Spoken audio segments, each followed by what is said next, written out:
Here is an illustrated summary of the news. It'll be followed by the latest film of events and happenings at home and abroad.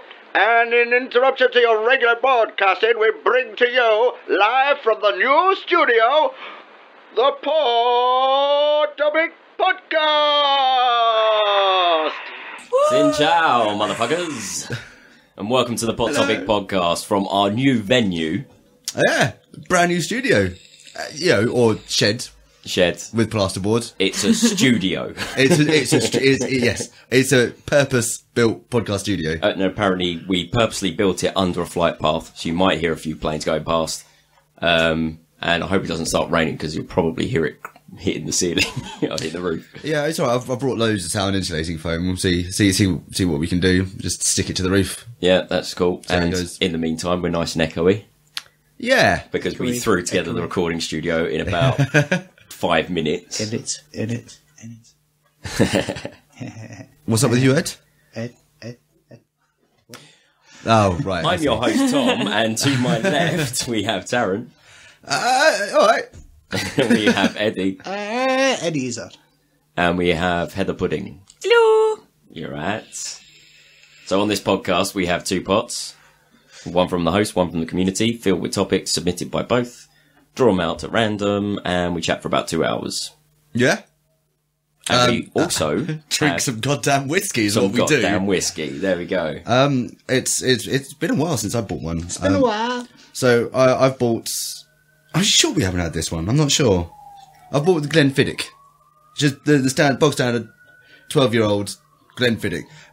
I like this one. This is Sorry. The sirens. I forgot to say, this new studio's in Lewisham, so you're going to hear a lot of police.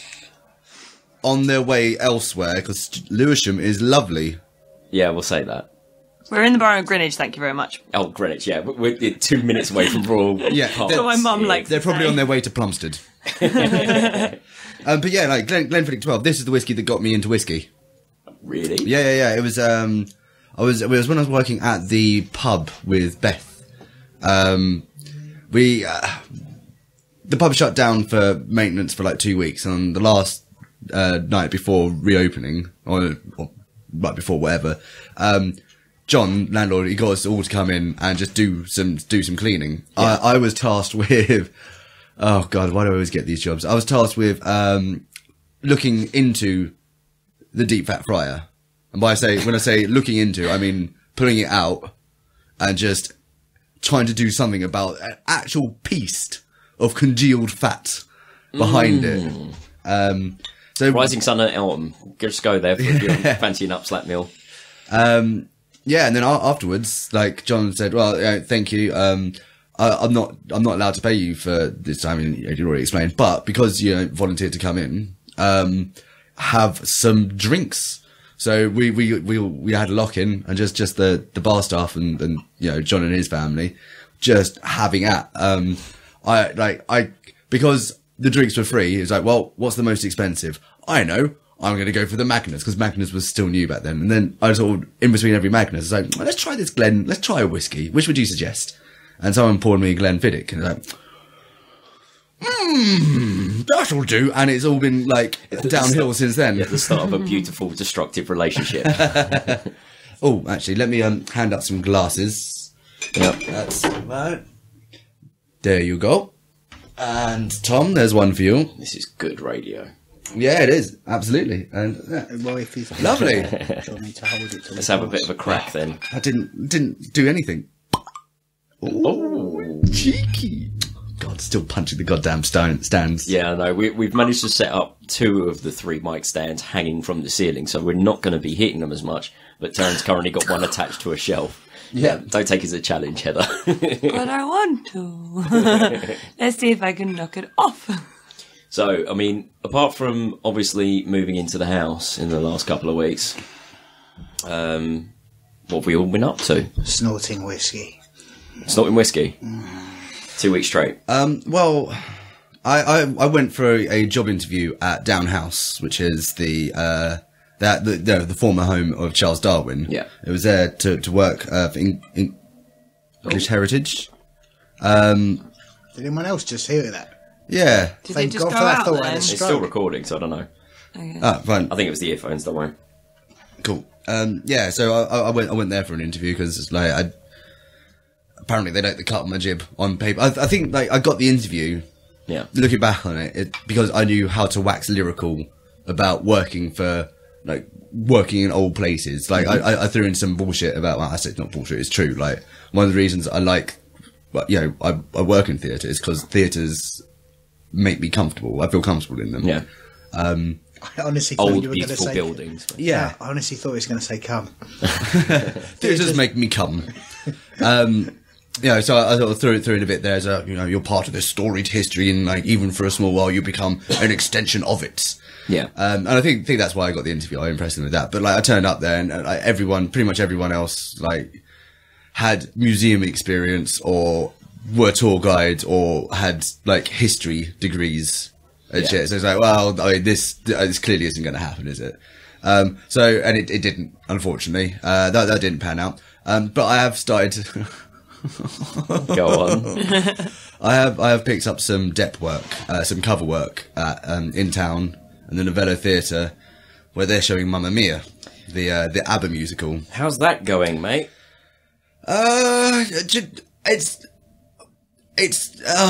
Mate, where to start? I mean, okay, first off, I'm in costume because all we got to do is move. All there really is for us to do is move these two big trucks. Yeah. But they're always like in the middle of the stage. They're never close to a wing. So we're always like, when we do the moves, we're in full view of the audience, often, lights up. Mm-hmm. So we've got to be in costume. God damn it. And then once we're done with the move, we've just got to sit behind it. So you can't even escape to the crew room to get away from like the show. You just got to sit there being immersed in ABBA for 2 hours. That sounds like my idea of hell. It's fine because like one of the first things they told me is like, well, okay, you will be in costume. Also take a book or your phone or something because you're on stage for a long time. Keep yourself, take something to keep yourself occupied. So I've actually largely been blocking it out by reading Cracked articles. Fair enough. You get paid more for being in costume, don't you? Yes, yeah, for being in costume and appearance fees because there's a bit where we're kind of in view of the audience, so they had to give us a direction. So just stand here and don't move. So because of that, I'll get paid a little extra. Stand there and don't do anything. Yeah, basically. Here's some extra money. But in full view of the audience. Yeah. Do you start every shift by just going, Mamma Mia, here we go again? No. Bye. No, I don't, and nobody does, and I think there's a very good reason, because I imagine you'd get punched. Fair play. So yeah, I've been doing that, and then obviously the big one is just completed the move out of the sawmill just today. Yeah, like today, a few hours ago. Yeah, today was handover, so that's been that's been emotional. And may I point out, hungover. Oh God, yes. Because last night was the last night ever in the sawmill. Well, it wasn't supposed to be. All it was like, no, I knew people weren't going to be prepared to come over and do any cleaning. Yeah. Because they'd done that last week. Like, fair enough. But we had all this furniture that needed to go, and I decided to burn it. So I just told people, oh, there'll be a fire. Come on over, see the fire. So yeah, there was a smallish group of us. Yeah. Still got quite rowdy. I just did not give a fuck about the sound levels. Yeah, of course. Kept it as loud as I could for as long as I could. So I had big bonfire, saw that off. I drank steadily all day. After, on the way there, I sort of turned to Heather and said, do you know what? I don't think I'm going to drink until we get the fire going. But then, of course, Deola turns up with a crate of beer, leaves it open and unattended, and is like, well, I'll have one for lunch. That's just irresponsible.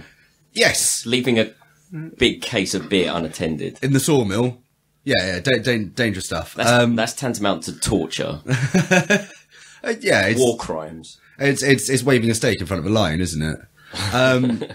So yeah, I kind of I helped him with that. I wasn't drinking hard. I didn't drink all of it, but I did drink more than I intended. And then more turned up later, and then towards the end of the night, I was walking around with a beer can that I had sneakily half filled with Kel's gin and tonic, which that's a good. By the way, good way to drink gin and tonic. The thing is, like, you go up to people, you go, "Oh, I'll try my beer," and they try it. I go, is that a gin beer? Well, no, it's actually gin and tonic. Oh yeah. Yeah, no glasses. No, we didn't. No, because everything had been junked. It was impossibly hard to try and fill a beer can with water to give you water when you needed it. Yes.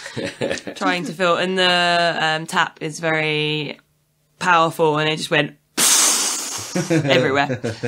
Oh yeah, and so by the end of it, like, I was very drunk and I've been hungover all day. The first thing I had to deal with was kind of the aftermath of the fire, which just is like, it hadn't burnt down quite as nice as I wanted it to. Right. Okay. It was like, well, there should be a word for it. Cinders. You know that sensation, that feeling you get where this brilliant idea I had, it actually only made things more difficult. Oh, there is a word for that. It's called my life. Darren did pre-warn you. Yeah, no, I mean, it was fine. I spent, well, I don't know, maybe 10 minutes wandering around poking it with a fork, going, and then, actually did some work and it was fine. But feeling pretty bad the entire time. Like, I mean, hangover was bad enough, but I was already emotional from like moving out from that place. Yeah. I think Diola had a little cry. I almost lost it when we were sort of standing outside. I've done the last bit of work inside. I've mopped the entrance hallway, turned off the light and closed the door, and just sort of standing around looking at it, and kind of feel the tears again. Yeah. That was. It was a very important building in our lives. Yes. Oh, yesterday, landlord Richard came over and he brought his son Robin. Okay. And he'd been telling me stories about his son constantly, and he sounds like a solid chap. Turns up, he's a lovely chap. But there was one of the things he said to me is pointing to number 15, the Bad Neighbours. He goes, "Yeah, do you know what? When I heard that those guys hated you, I knew you were going to be well all right." Which I thought was awesome. That's pretty much been my week. Now I've got a glass teacup full of whiskey. So cool, enjoy. Thank you. Well, my week, apart from moving in here, has basically been me hating my sister's guts. Why? Because she's a cunt and she reminded me that Adam Buxton does a podcast. Oh, again. Yeah. And I listened to all his old podcasts and didn't realise he was doing a new one, so decided I'd listen to all of them. So I did that in 2 days. How many? There's not that many, it's like 12 or something. Oh, okay. But then he had all these interesting guests who also have podcasts, and he talks about podcasts as well. So I've also been listening to a lot of Scroobius Pip. Yay! A hell of a lot of Scroobius Pip. Yeah, I need to check him out. He's exceedingly intelligent and really funny. Yeah. And charming and really welcoming to his guests, so he just perfect. Cool. Definitely worth checking out. And then also Mark Maron WTF podcast. Because Adam Buxton said he liked it. I listened to the latest episode where they're talking about the birth of rock and roll and blues music, so I was lost for like an hour of, oh my god, this is amazing. Oh, this is wanking my brain nicely. Oh god. So yeah, fuck you, Beth, because I've done nothing but listen to podcasts. Oh no! Oh no. I had to do so much work. Never mind. Apart from that, I don't think there's really much. Anyway, Ed? 14 episodes of Hello from the Magic Tavern back to back. Yeah, boy. 3 seasons of Rugrats back to back. Sweet. And contemplating the futility of life. Awesome. Oh, mate, like life. Rugrats followed by a nihilist chaser. Yeah, life is nothing without nihilism. Think about it. Yeah. And probably haven't mentioned this, but I had some close friends that live quite near me, and I spent a lot of time with them. And they recently moved out, so I went over their house. There was a fire. I think one of them that lives there got absolutely drunk, which was weird because he said he wasn't going to drink until the fire. Do you guys ever have deja vu? Well, I lived at home when I was at uni, but then when I finished uni, I moved back into my parents. And after 3 years of dating, over 3 years of dating Taran, I am now living with him, which is exciting. And I'm also living with my pudding. Yeah. And Rita and Kimmy, which is awesome. So I'm enjoying my newfound freedom again. And other than that, I've got another Comic-Con coming up on the 20th of February for London Super Comic-Con. It's amazing. It's my favourite one. It's so much more about the cosplay and more spacious, and there's more room to move around, and it's a bit more interesting. It's kind of for more people that are well there for the costumes than opposed to like those posers who just buy comic books. Opposed to the people that I don't know.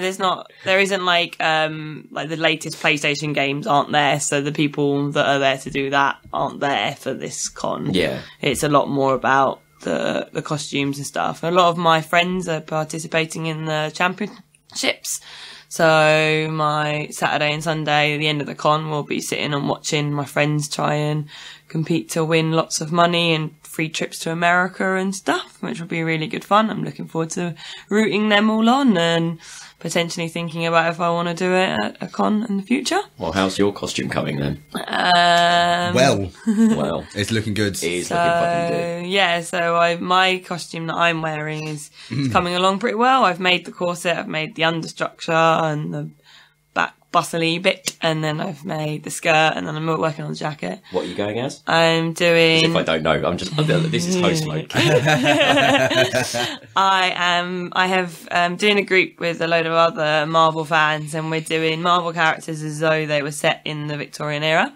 So as I am kind of known for my rogue cosplay, and that's kind of what I'm trying to promote myself as, I guess. I've done rogue, and then I'm making a Gambit costume for Taz to wear, so we can go as a little pair. That bitch likes a bow staff. Yeah. He's only got a cane this time. Yeah, he's just getting a cane. Oh, that's pretty fit. That's smashing. But yeah, so I designed them myself, looking at like historical references, and I'm trying to do the two outfits so they're exact as possible to 1883 walking outfits. Is that 1883 specifically? Yeah. Is that the spring collection of 1883 or the fall I don't think they collection? had spring and fall collections back then, but maybe. It'd probably be, it would probably be spring, I guess, maybe. But yeah, so I'm doing that so that me and Taz can then wear it not a con and just go walking around Hyde Park in Victorian outfits and just promenade around the park. So go do the not South Bank, the other one. Embankment walk. Yeah. Go up, sort of walking past like Cleopatra's Needle and whatnot. Yeah. And just go, look, honey, they've just put it up. So that'll be really fun, just walking through London in Victorian outfits with everybody looking at us. But yeah, I'm also really excited to see what the other people have done in Victorian outfits. It's going to be pretty cool. There's some variations of times within the Victorian era. So we've got some of the girls wearing massive dresses and then some of the girls not so much. And that'd be cool, and that's kind of my life at the moment. I'll tell you what, one of the unforeseen kind of pitfalls of sharing a room with a costumier is having to learn how to pronounce costumier. It's the dressmaker's dummy. Oh, that would freak the shit out of me. Yeah, I woke up. Woke up in a hard sweat. About sort of 3-4 a.m. One morning last week. It was the first night the mannequin was in our room. Yeah, that's right. It was the first night. I sort of sat up as I got threw the covers off just to try and get some air. That's really, and then just like the street outside provides just enough light to have some glow from the curtains. Yeah, and I'm just there, and just out the corner of my eye, sort of brain just goes, hang on, there it is. There's this human-shaped thing still standing in the corner of my room. Like, oh, it's a dummy. The funny thing was so I was behind it. So in the morning when we woke up, he turned, because this was only like it's only been a couple of nights that we'd been staying here at this point. He turned around to me and was like, oh, it's really weird. I'm going to have to really get used to having like a human form in the room every night. And I was like, but I mean, we've been together for 3.5 years. I've stayed around your house for multiple evenings and you've stayed around my house. I was like, I don't understand. Why do you need to get used to me being in your bed? I don't get this. And then I then, like, the afternoon was talking to Kimmy and said, he does this really weird thing. And then she was just like, yeah, he told me. He's talking about the mannequin. And I was like, oh, right, okay. Because at uni, I'd kind of already dealt with the whole creepy mannequin thing. I'm kind of used to it now. Yeah. Although I do prefer not to have the mannequin in my room if I can, but it's the best place to store it. Yep. You have to get like a cover for it or something. That would be worse. That'd be like for some woman in black shit.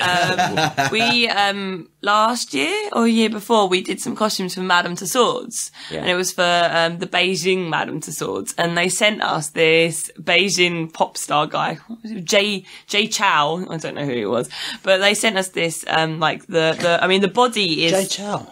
I think that's his name. Yeah, That's the one who's done the Star Wars music video. is it? All right, cool. Of course you know that. What are you insinuating? But yeah, so the body of the Madame Tussauds things are made out of like, I don't know, something hard, whatever. I don't know what it was made out of. And then it's only actually the collarbone, the neck and the head that is actually wax.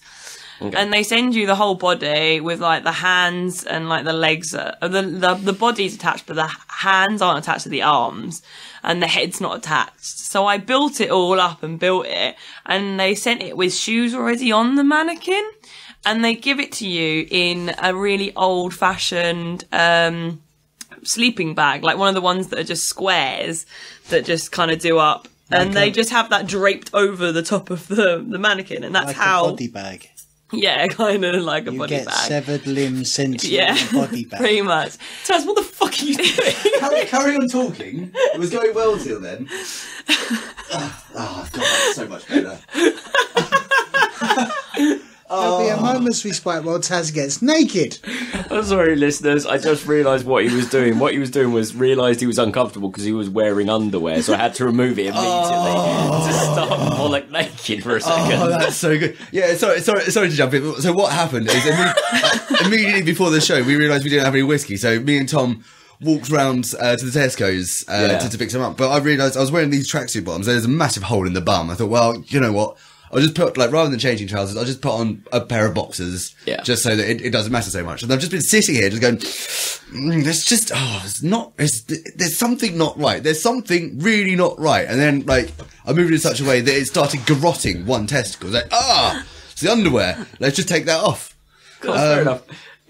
You were trying to be so subtle, but you were bottomless in the middle of the room, so I had to point that out to the listeners. Nuts free, my friend, nuts free. Thank God for we're not a video podcast. I can't be the first time someone's got naked on a podcast. No, Scroobius Pip and Adam Buxton. Yeah, it was a great fucking episode. Sorry, baby. So they send it to you with this big sleeping bag and stuff. And I was in the studio on my own, so I just tucked him like right off in the corner and just left the sleeping bag over the top of him. But he's just got these shoes sticking out of the bottom of them, and it's like slightly taller than person as well. And I think they're meant to be the same height, but he was definitely like tall. And Wendy came in like the next day in the morning and was just like, "Hello." Wendy being your boss. My boss, yeah. Hello, walking into the studio and then like seeing this body with shoes and just being like, what the fuck? She's scared the shit out of her. It was entertaining. Cool. Right. Should we get on with it? That's the normal crap dealt with. Yeah, absolutely. That's the topic. So, go on, Tom. Community episode last time, so let's have a host. We haven't had a host for about a month. What have you got? Oh God, I do need to start coming up with some more topics. I had a brilliant idea that every time I thought of a topic, I was going to have my own pots and then draw from that pot to put into that pot. So I never knew what of my topics were in there, but it never happened. Yeah, fair enough. It takes work. something we're against here on the Punk Cast. So this one's from our host Beth. Fuck her. The most shallow statement you can think of. Oh, the most shallow statement I can think of. This puddle doesn't even go past my soles. That's pretty shallow. Yeah, I was thinking about that sort of thing. But no, I've actually got like an honest one to bring up. Yeah. It's something that always annoys me. Like you're watching something, and like the actresses are kind of doing like their thing, and then the actors are doing their thing, and then like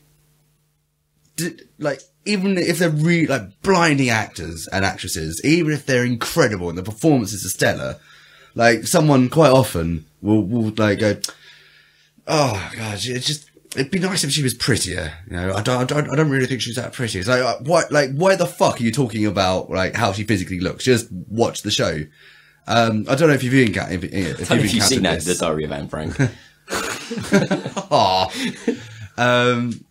Yeah, I don't know if you guys have experienced that.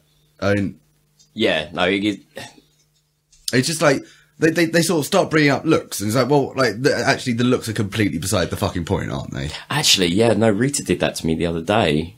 She's really gotten into that Selfridge. Oh yeah. I told her a better one, so now she's going to get hooked on that one as well, hopefully. But the guy playing, I can never remember his name. The guy who's actually playing Mr. Selfridge is good-looking chap. He's a very good-looking chap. He is. Selfridge was not a good-looking chap. So she looked up and started reading stuff on Wikipedia and whatnot about Selfridges and the history of the store and all that kind of stuff, and was like, huh. No, I don't like the look of him. It's like, kind of it. He's kind of the bloke. It's just it's just like one of those like weirdly bunk statements. There's like, why have you brought this up? I don't understand. Like if they've been hired expressly to look a certain way, then all right, you've got some grounds for kind of commenting. But you know, it just like if you're just watching a film and it just sort of comes out of left field, like I don't think she's that pretty. Like, go fuck yourself. Yeah. I read a thesis online. I think it was from the University of California, but basically it lays all the blame on MTV for why look overdoes content in the music industry now. Because before MTV, there were no real music videos. They were created specifically for MTV. So half the time you didn't know what the artist looked like. Yeah. So it was all about the music and what you liked.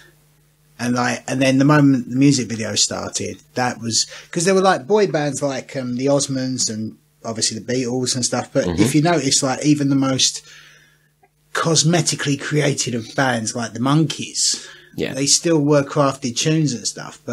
And then when the music video came along and you could see your artists, that's when like the sexy, the beautiful, it became about the image of the band or whatever. Rather than... And then that's how you then turned into the generic boy bands and these all guys look nice. So let's give them singing lessons, dancing lessons. Let's dub them. We could lip sync live on stage. Yeah, and that's all been laid on the foot of MTV. Who people, I think our generation kind of think of MTV as the rock revolution.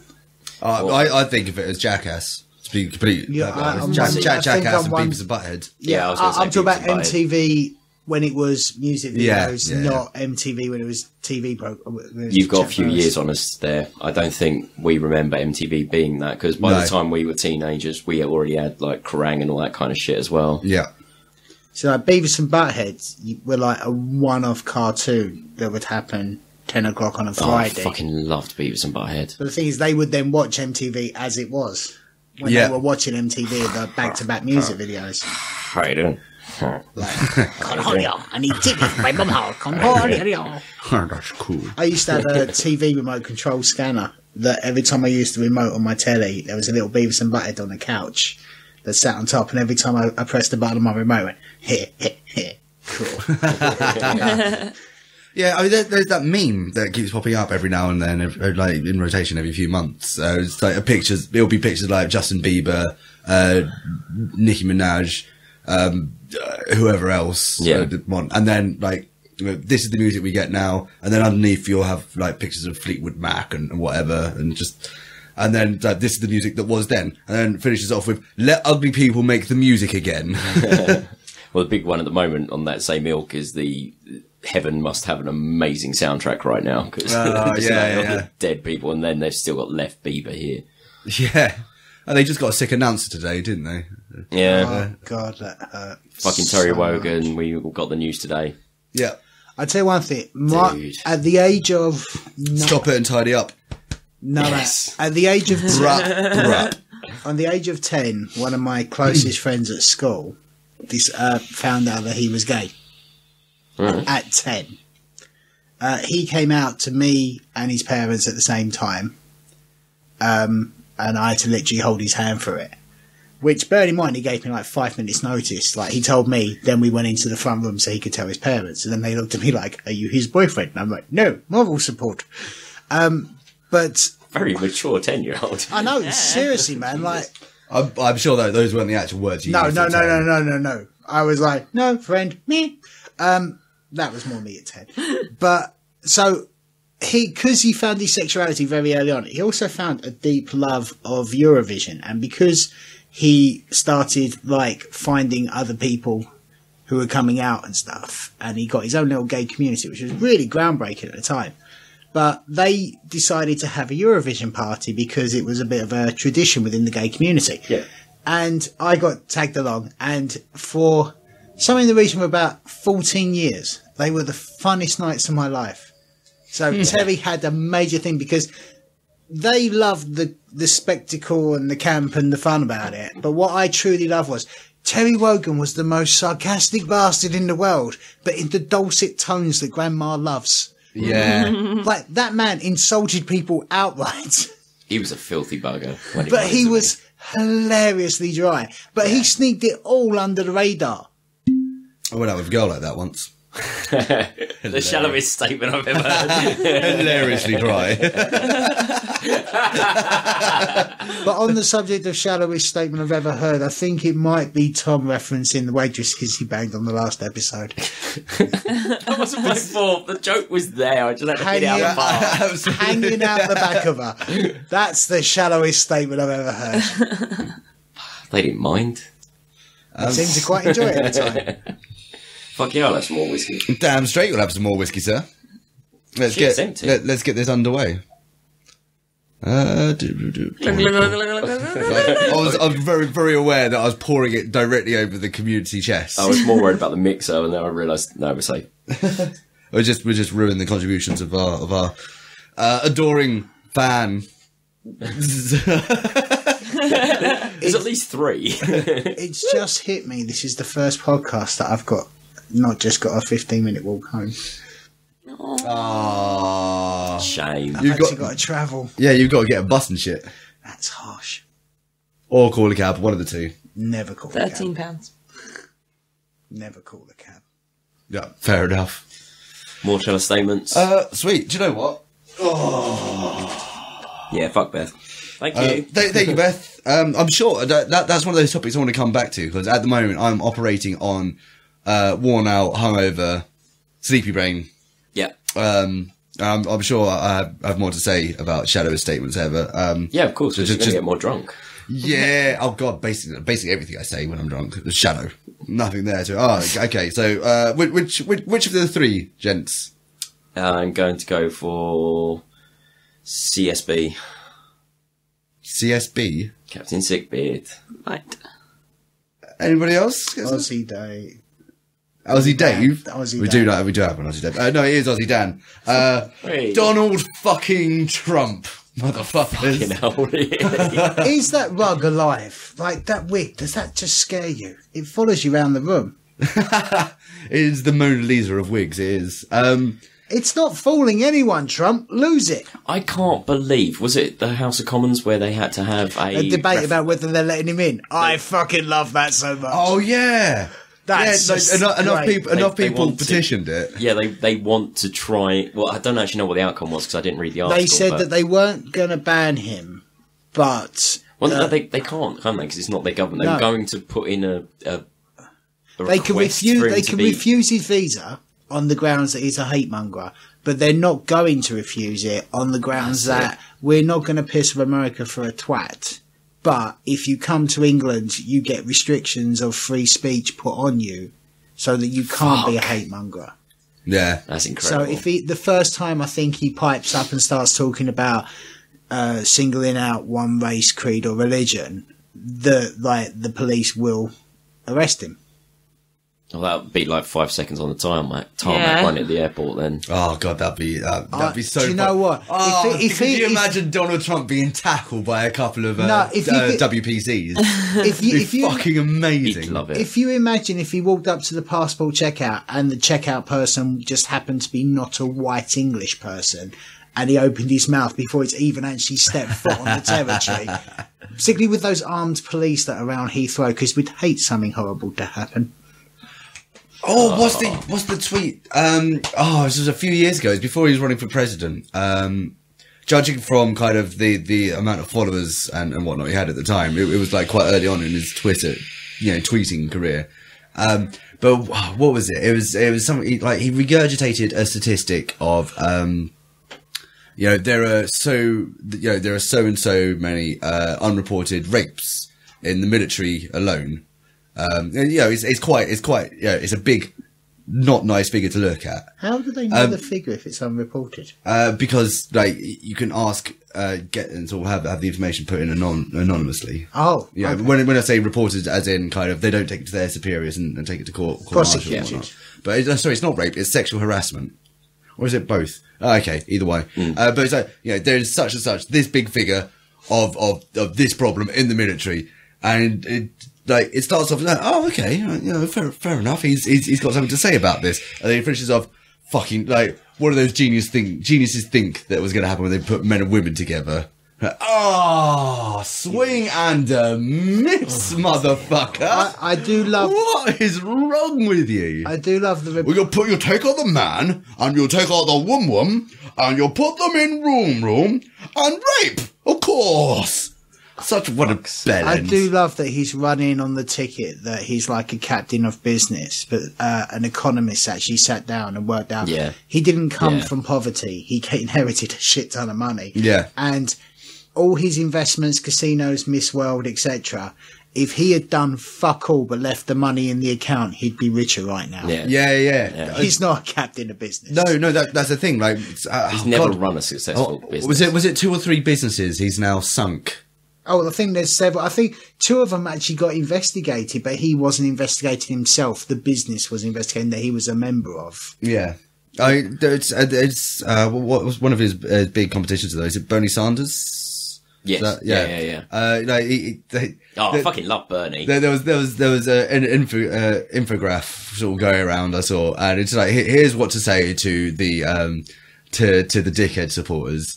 And one of them was like, well, how do you expect him to keep your country afloat when he couldn't even do it for his own businesses?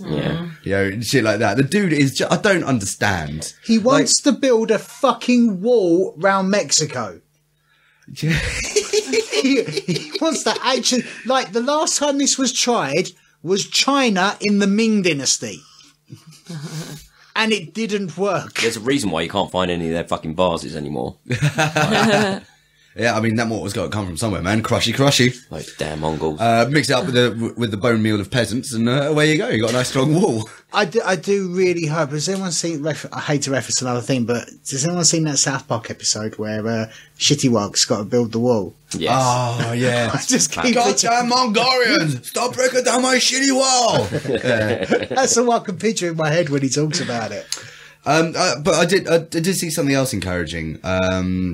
I can't remember if it was a series of still. It doesn't matter. Like the information essentially was like, yeah, don't worry about Trump, right? Because when you look at it, he gets no crossover votes. There are the people who are supporting Trump, and they are supporting Trump. There is no way they will ever but they're in that box. But they're not going to get any crossover votes from other Republicans Other people with more than 2 brain cells. Like other Republicans are just all looking at him going, this dude's a fucking maniac. No. And then, like, of course he's not going to get any crossover votes from the Democrats. Liberals, no. So, I don't think it's a high risk. I think there's one demographic that... The last time I thought that, though, we had fucking W. Bush. Yeah. Like, I didn't think that was going to happen. But Michael Moore, if you read Michael Moore, take it as you will, but he didn't win. Well, yeah, no, that's still the big controversy there, the Florida recount and all that. Like it was the most unscrupulous tactics, and this is what I don't understand. Wait, GOP? I know. Tactics? I don't know. But this is what I don't understand, and I hate to like become, for want of a better word, like Alex, but like we know that like Bush didn't win. Yeah. We know that Tony Blair is guilty of war crimes. Yep. We know that the war on Iraq and Afghanistan was about oil. Why are we not imprisoning people? Because they're white and they're rich. But we live in 2016. I got the year right for once. We live in 2000. We must be at the end of January. I know. New surroundings. No, but we live in 2016. We can't say because they're white and rich anymore. We don't live in that world. No, that is in fact the world, the very exact world we do live in. I'm really sorry. That's like that. That's kind of those who have money tend to keep money. Those who have the power tend to stay in power. But the mass, like the populace, like not communism, but like in the past, like America was built on a populace going, we don't like this. Let's create America. They might have used more words, wrote it down, 12 people, 13 people signed it. But like... Actually, yeah, where the fuck are the hacktivists when you need them? Yeah, like, where's Ben fucking Franklin and George Washington right now? You know, where are the people that actually stand up and say, no, as a people, we refuse this? And same for England as well. Why the fuck are we bending over? It's because I don't know. I mean, there's a lot to cover in that question. Part of it is like the mass you're talking about is being completely divided, and you know, but that's purposefully. Like if you dangle, like I am not a fan. No, I know it's completely purposeful. It has to be purposeful. Like it's got to be the work of if working class people are voting for the Conservative Party, who tried to block the creation of the NHS, the welfare state, everything that makes our country kind of actually livable.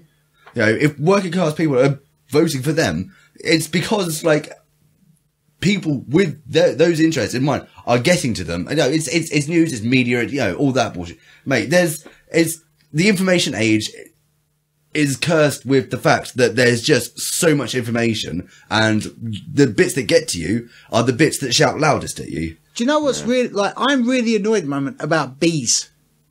Bees. Oh, bees. Are you talking? Is it the nicotinoids? The fertilizer. Yeah. Like we banned a fertilizer that killed bees. We banned it in this country. As a result, our bee population came up. Our agricultural business cropped up. Mm-hmm.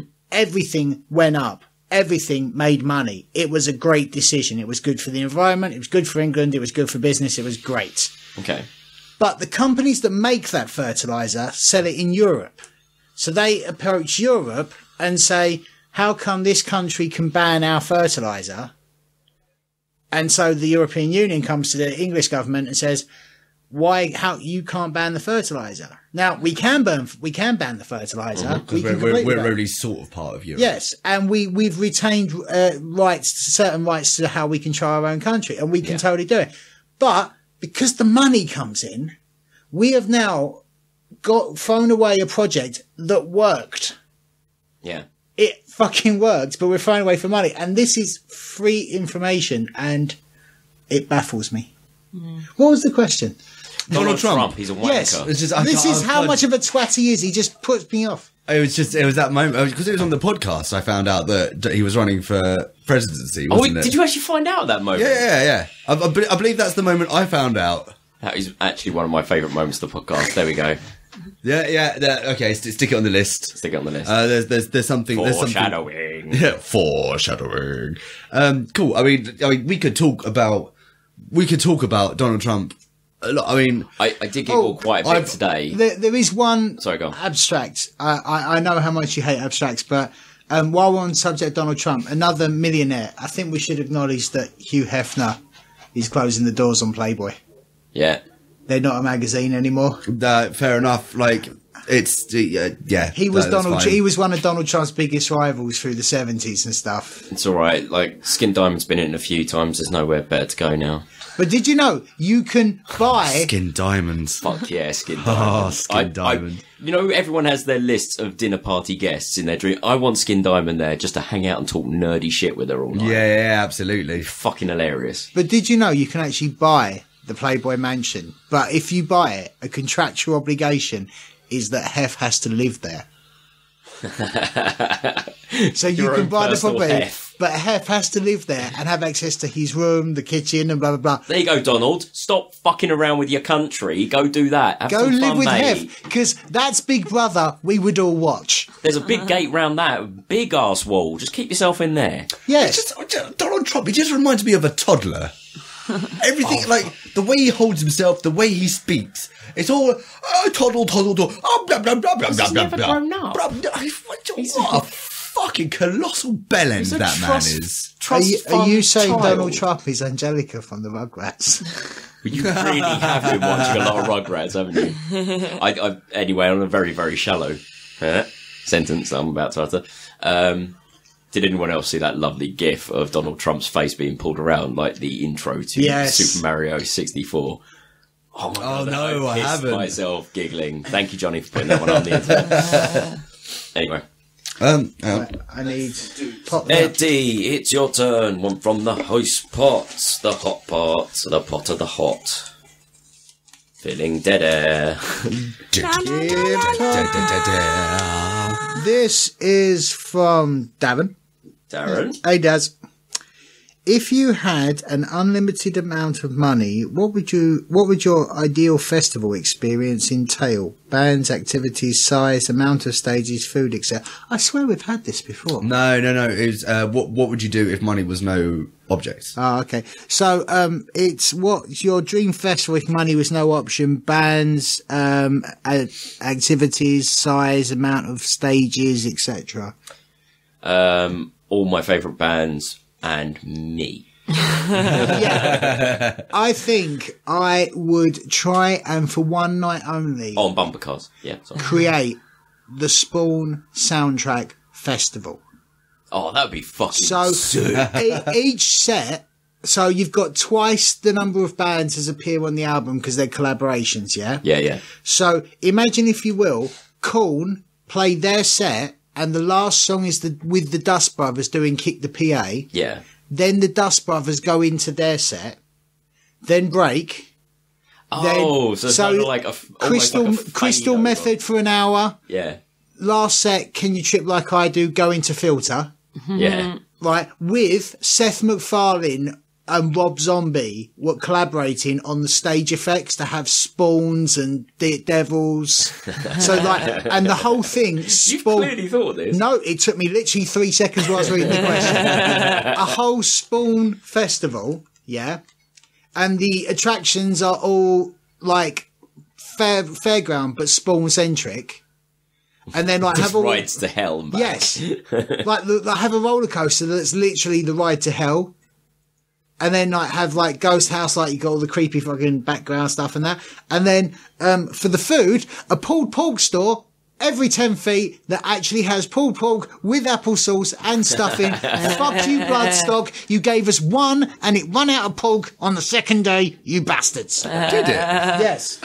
Oh, and I'd had the Jägermeister tent. Yes, so we'd have some Route 55. and a Jaeger tent right in the middle with the VIP section just for me and my friends. So these cocktails were fucking incredible. What were they? They were ginger beer, Jaeger, and cucumber, wasn't it? But yes, Fuck, they were the perfect hangover cure every day. It was Route 56. yeah, Route 56. Okay, yeah. But the thing is, the best bit is that Tom, you will have a throne on a raised section that you can view the main stage, and you will only you can use this throne. Okay. So you have the complete wonderful festival experience, but every ticket sold comes with a free utility kilt. fuck you. Don't want A sea of utility kilts. So, yeah, listeners, when we went to Bloodstock and had a whale of a time, every single day I had to pull Eddie away from a stall selling utility kilts because that's what friends do for friends. They make sure they don't buy utility kilts. They threaten that they will not speak to However, they don't stop sorry, people walking around with a t-shirt saying, I want a fuck. Heather's looking a little confused, and I think others might, maybe, if they haven't encountered the term before. Utility kilts. Yeah.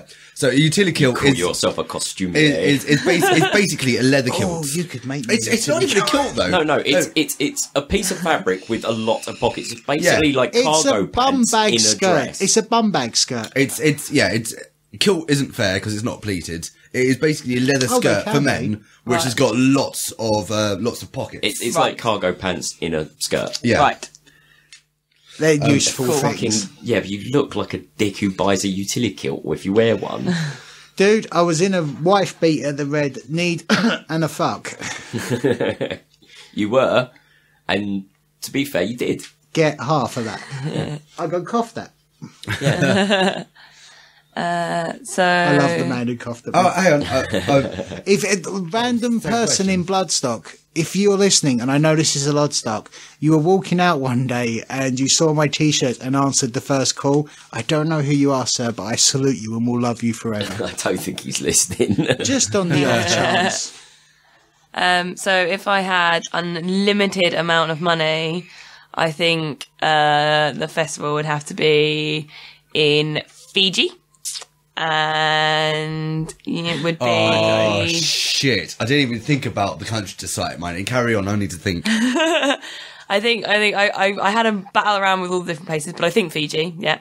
And it will be awesome hippie festival thing, and you can go scuba diving, and it's all pretty and lovely.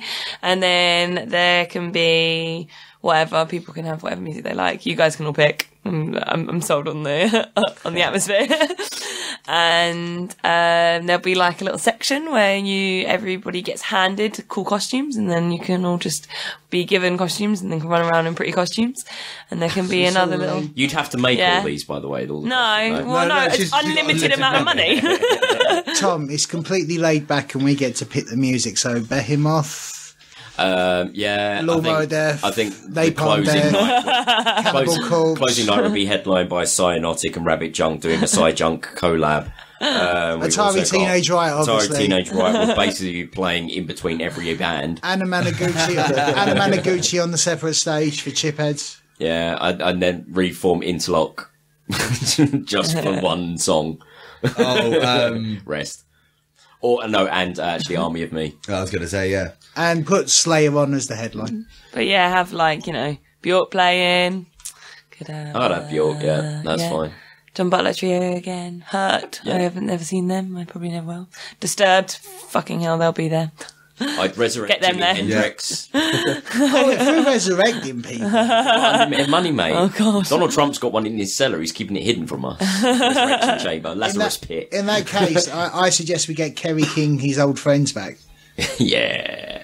Well, I mean, like, yeah, Johnson. money goes so far, so we can at least have holograms of these people. We're getting hologram 2-pack in. Yeah. Oh, hologram Robert Johnson. Can I just say, though, I've always had a theory that the greatest headline act for a festival, for a main stage, if you take everything you want from that big final act, is Queen. I'm not a Queen fan, so Yeah, I'm going to heavily disagree with you. His parents listen to Queen all the time, so obviously No, but he hates like, them. even if you've got a hatred of Queen, like, that burns within you, if you think what you want from that final closing act, yeah, you want something the majority of the crowd know and love. You want wall-to-wall singles. You don't want any filler or A bit new of albums. pyrotechnics, a bit Yeah. of confetti. And- You're talking Rammstein right now. But crowd participation, yeah. And love them or hate them, you've got to admit they got a stage presence. Freddie knew how to work a crowd. Oh, yeah, man. So what I'm saying is, even if you don't like them, like, if you just want wall-to-wall tunes that everyone knows, can sing along with and will love. But what I don't want is tunes that I fucking can't stand. Fuck it, we'll give you a silent disco. We'll put headphones in and play Guar down there. Oh, that'd be quite cool. Sadama Go-Go while he's singing Radio Gaga. My Don't even know if that links. They sync up perfectly if you watch the music videos over the top of each other. I'll have a crack at that. My boss, We Will Rock You, which is the Queen musical, she was originally from Australia, and she saw Queen perform for the first time when she was, she's 62, I think, and she saw them perform when she was like 20 or something in a festival in Australia, and it was one of their like first festivals that they'd done abroad or something like that. I don't know the dates, something like that. And she was fucked off her face on acid in a river. Criminator. I haven't named her. She's like 60 now. I think she told me the story. I think she's fine with it. No, she's fine telling she's 3 fans we've got. Yeah, she's 60 and in the theatre industry. No worries. And and she nearly drowned in the lake while listening to Queen.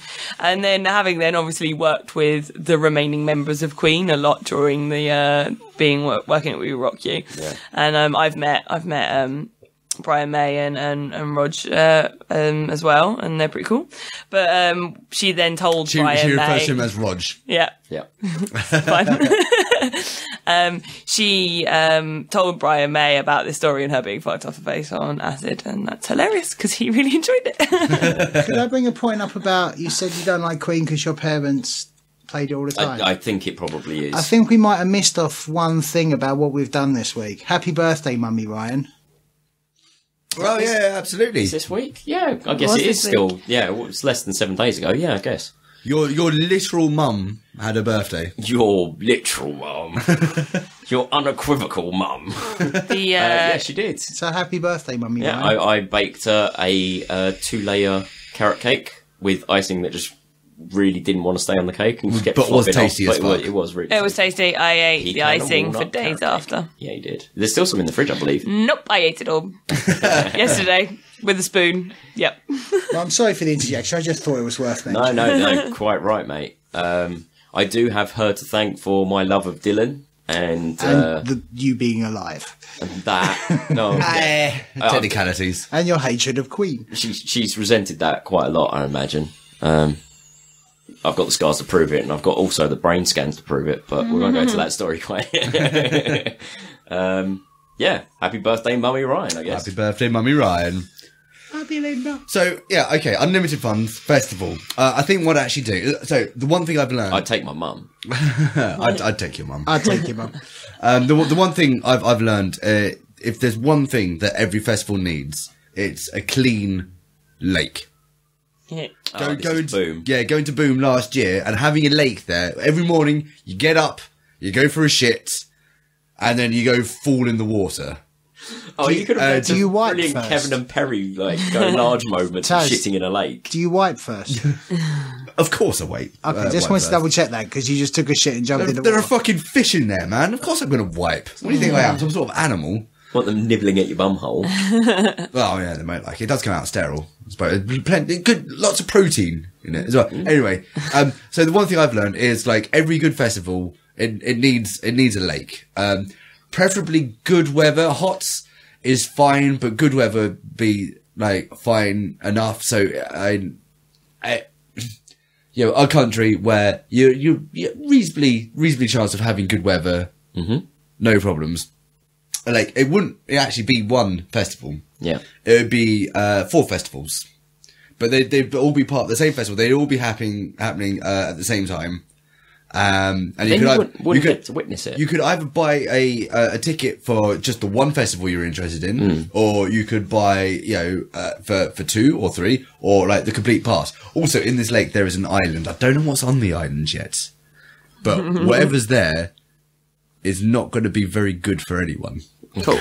But yeah, so the idea, I see, one of your selling points of having like 4 festivals, one of the things that would be a con for me with festivals is when we went, like for instance, Bloodstock, 3 stages, walking distance to each, and there was only 2 times that acts coincided that we had a judgment call to make. Yeah. Only twice.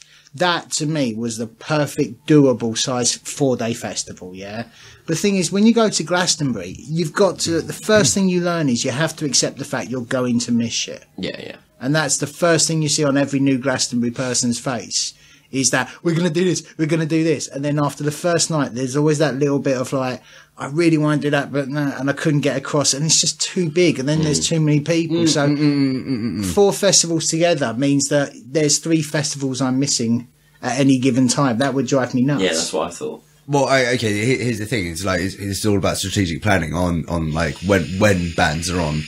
So, like for the most part, I imagine, like I imagine most people would just go to the one festival and do their thing. And the reason I like that is because when you went to see that band, you just suddenly get immersed into this whole other feel. Yeah. But like there'd be kind of I don't know how either sort of direct them by emotion or by something more ephemeral.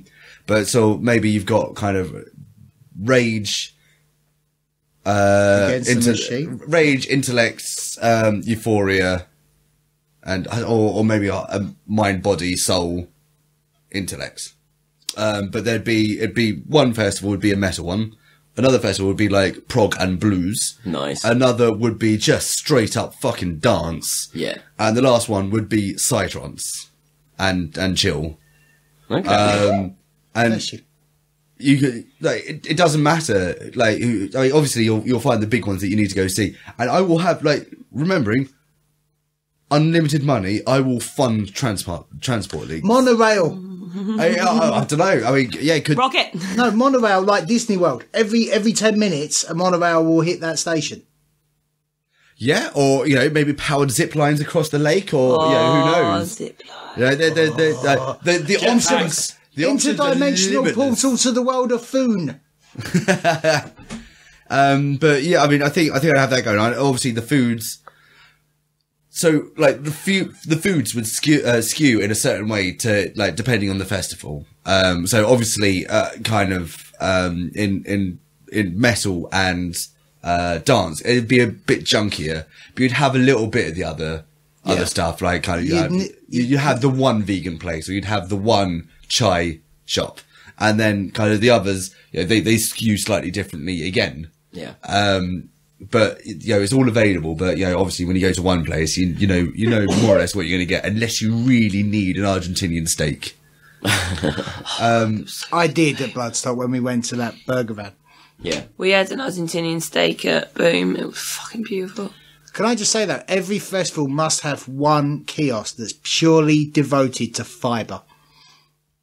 Because if you eat nothing but meat for 3 days straight, you get constipated. Oh, mate, fucking... You need to get one of those squatty potties, mate. Yeah, the meat and bread diet is a piece of shit. Yeah. I don't like it at all. That, again, it's one of the things I really enjoyed about Boom was... lack of hemorrhoids. like, they had this... Like, it was always the busiest one. It was the vegan place. And actually, the meal they provided was sick. It was properly sick as fuck. Hang on, can I just say, good sick or bad sick? Because the way you delivered that... Oh, okay. I know, those chickpeas, when they come up, they do look a bit... Nah, it was just like...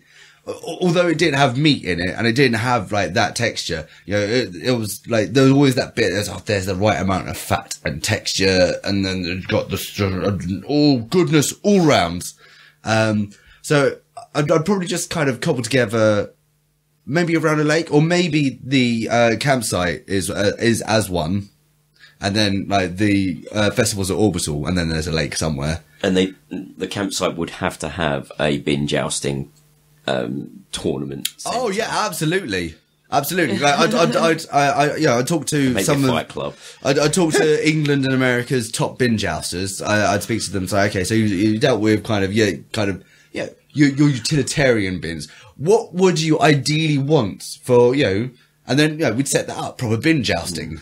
In bin jousting, for listeners, if you don't know, is when you get two giant when you get very drunk. Bins, and one person gets on each bin. And then you get two crowds of people to push them into each other. And the noise that happens before they hit is,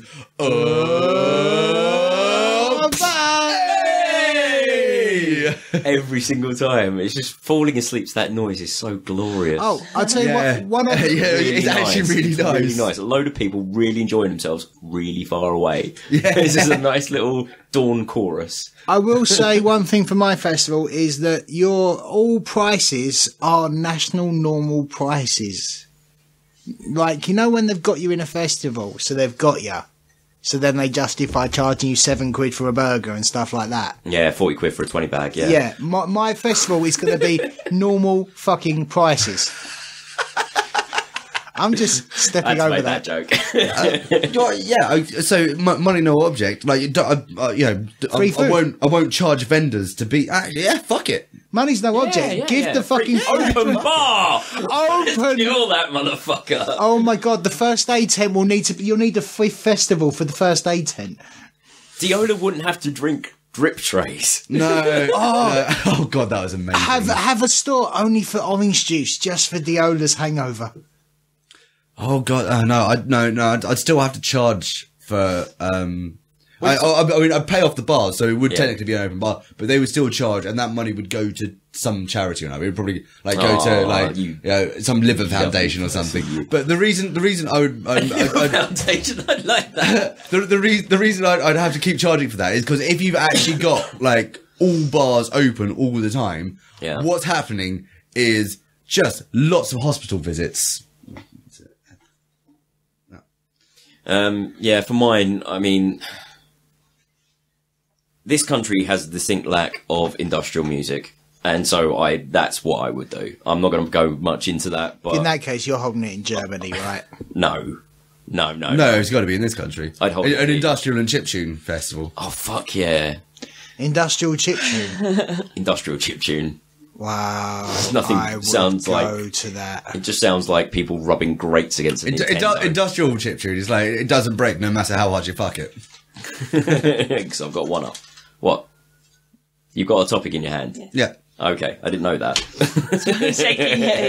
But yeah, have you got any details, Tom? So yeah, headlining act would be Psy Junk, which is Cyanotic and Rabbit Junk when they do their collaborations on stage. Dreck kick, motherfucker, gack bitch. Oh, God, if they finished with gack bitch, I'd fucking lose my shit. And then of course there'd be Cyanotic and Rabbit Junk playing separately. Venus in Aries. I'd bring on some old school shit with some Skinny Puppy and Lawnmower Ministry, Lawnmower Death. Yeah, fuck it, just for the shits and giggles, just for the Wall of Death. Yeah. So we never told that story. No, don't. Go see Lawnmower Death. Yeah. They are absolutely a novelty band, and you will have the time of your life. And when they do the Wall of Death, watch out. It gets good. You will be shaking all about. If you YouTube Bloodstock 2015 Lawnmower Death set, you can actually play a fun game of spot your favourite podcasters, because we're on there. Yeah, yes, that was actually really, really fun to actually meet up with some guys. Well, Mike Brooks, who listens to the podcast. Yeah, lovely to meet him. Evil Scarecrow. Yes. Well, what about them? I just have that playing. They would have to be on with Lawnmower Death. Like put them next to each other. But then I'd also have to get some blues in there. Crabulon. Yeah, this is the thing. Like my flavors of that, like the things I like are so actually nebulous. Yeah, drum and bass as well. Yeah, I couldn't possibly bring them all together, because if I was going to do, if I was going to do that, I've got to involve kind of. There's got to be a place for board games. There's got to be a place. No. I've got the Ulmer place. I've got the Ulmer place. After the last, when like the last stage is finished for the night and everyone's just drinking and partying, usually got DJs going on or whatever. On the main stage, on a giant screen, we just run through the night the Sawmill YouTube stream. Oh yeah. Actually, there was a little bit of that happening last night. Oh really? Yeah. Once the fire was done, when we moved inside, laptop on, speakers up, YouTube Sawmill classics, fucking amazing. Bacon pancakes, taking the hobbits to Isengard, Blue Sword. SpongeBob SquarePants. We should probably revisit that topic. What was it? Last FM account or Spotify? Spotify, yeah. Yeah, revisit that. See how much of it we can get on. That's the thing. I don't use Spotify at all anymore now. I've got the iMusic bullshit. Yeah. So. what you were saying about with all the different music and stuff, Zajit Festival, which is in Budapest, which I went to in 2012, that is a festival where you have that. You're on an island, you can camp anywhere where you like on the island, and there are 52 stages that play music 24/7 for the week-long festival. There's a heavy metal stage, there's a rock stage, there is a drum and bass stage, there's a reggae stage, there's a hard house stage, there's a drum and bass stage, and you just walk around the entire festival and go, I feel fancy a bit of drum and bass now, go over to the drum and bass, do some drum and bass. Yeah. There's like another room which is just chill out, and it's all just loads of cushions and sofas where everyone goes to like chill out and listen to chill step, and it's all really lovely. And then you can go over and do heavy metal. I saw LMFAO, Killswitch Engage, Korn. LMFAO. LMFAO. Every day I'm shuffling. Yeah. I saw Sum 41, Lacuna Coil, and what's that band that you suggested to me? The long-haired metal. Oh, was it Hammerfall. Why are we not going to this right now? Snoop Dogg. Mighty glorious to the end of the rainbow with swords in our hands. There we go, and we still managed to punk the mics. Fuck yeah. Can we go to this next year, please? I would say probably the best the best setting I've heard for a festival, though, is the Tundra Festival in Lithuania, where it's all just in a forest. Yeah, I do like to it's so beautiful, the pictures from there. Plus but also, with the stage production of Tomorrowland. Yeah. With industrial music. Plus also Tundra, which means anytime you're bored you can go, ice flow, nowhere to go. Ice flow, nowhere to go. Cool. Right. Go on then, Pudding. What's your topic? So this one is from Dave Vincent. Thank you very much, Dave. Thank you very much for all of the vape smoke. Heard from Dave? How's it going? So the question is, what are you most proud of in your life to date? So I'll start because I've had it and I've been thinking about it.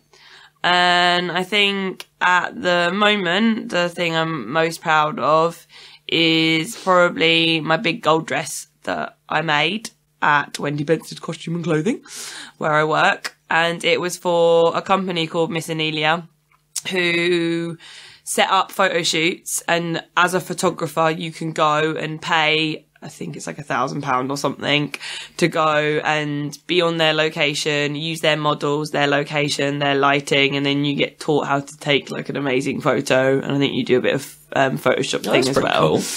And so the company Miss Anelia employed Wendy Benson Costume and Clothing to make 2 outfits for them. So we get given a brief and some mood boards, and then had to create something. So Wendy kind of loosely designed it, and then I helped her work out a bit of designs and everything. And I made the largest dress I have made to date. It's a massive, massive gold dress on this big massive crinoline underneath it, and has thousands of little tiny triangles all put to it.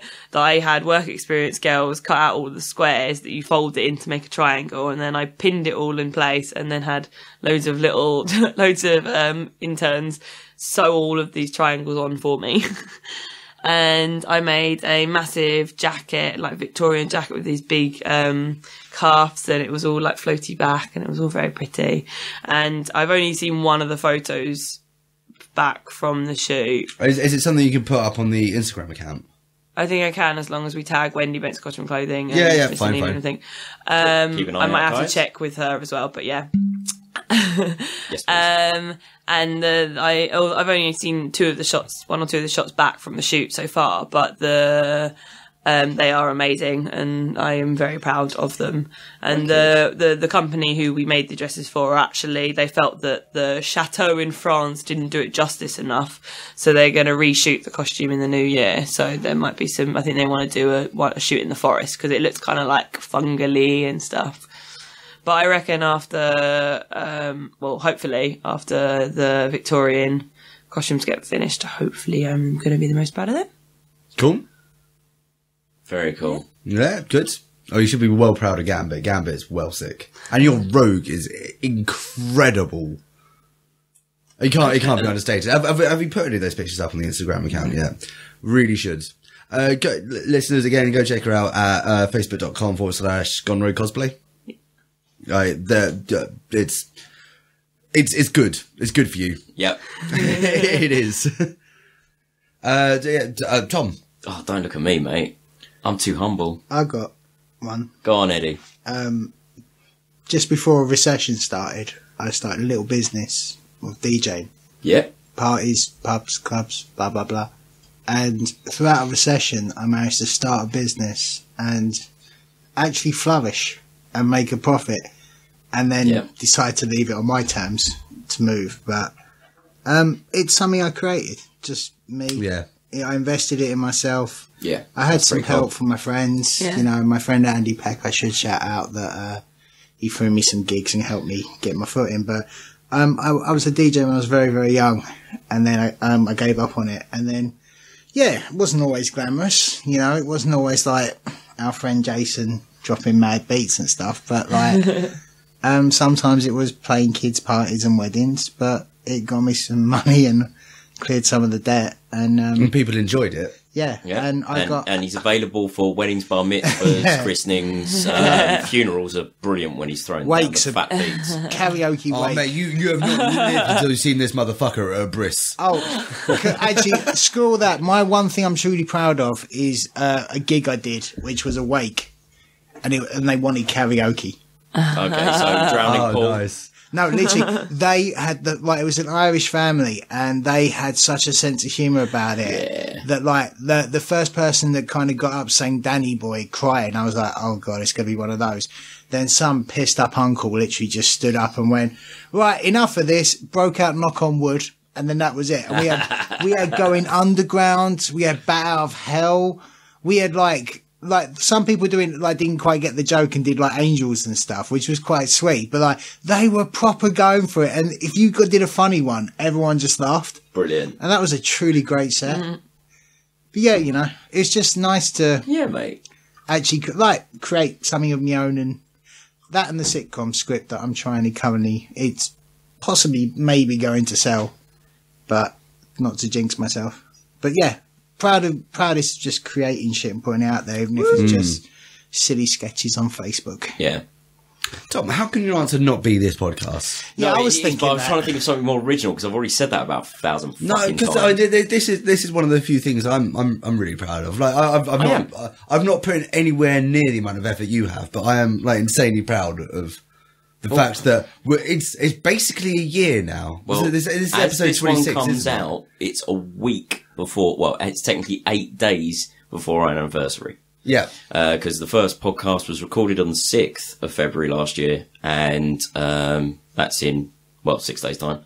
Yeah. And the first podcast went out on the 15th, and I'm going to screw myself over now for the next week, but I'm planning to release something on the 14th to celebrate the fact we've just reached a year, because, you know, I'm self-important and wank myself off a lot on the internet, so... And Says the man who just said I'm too humble.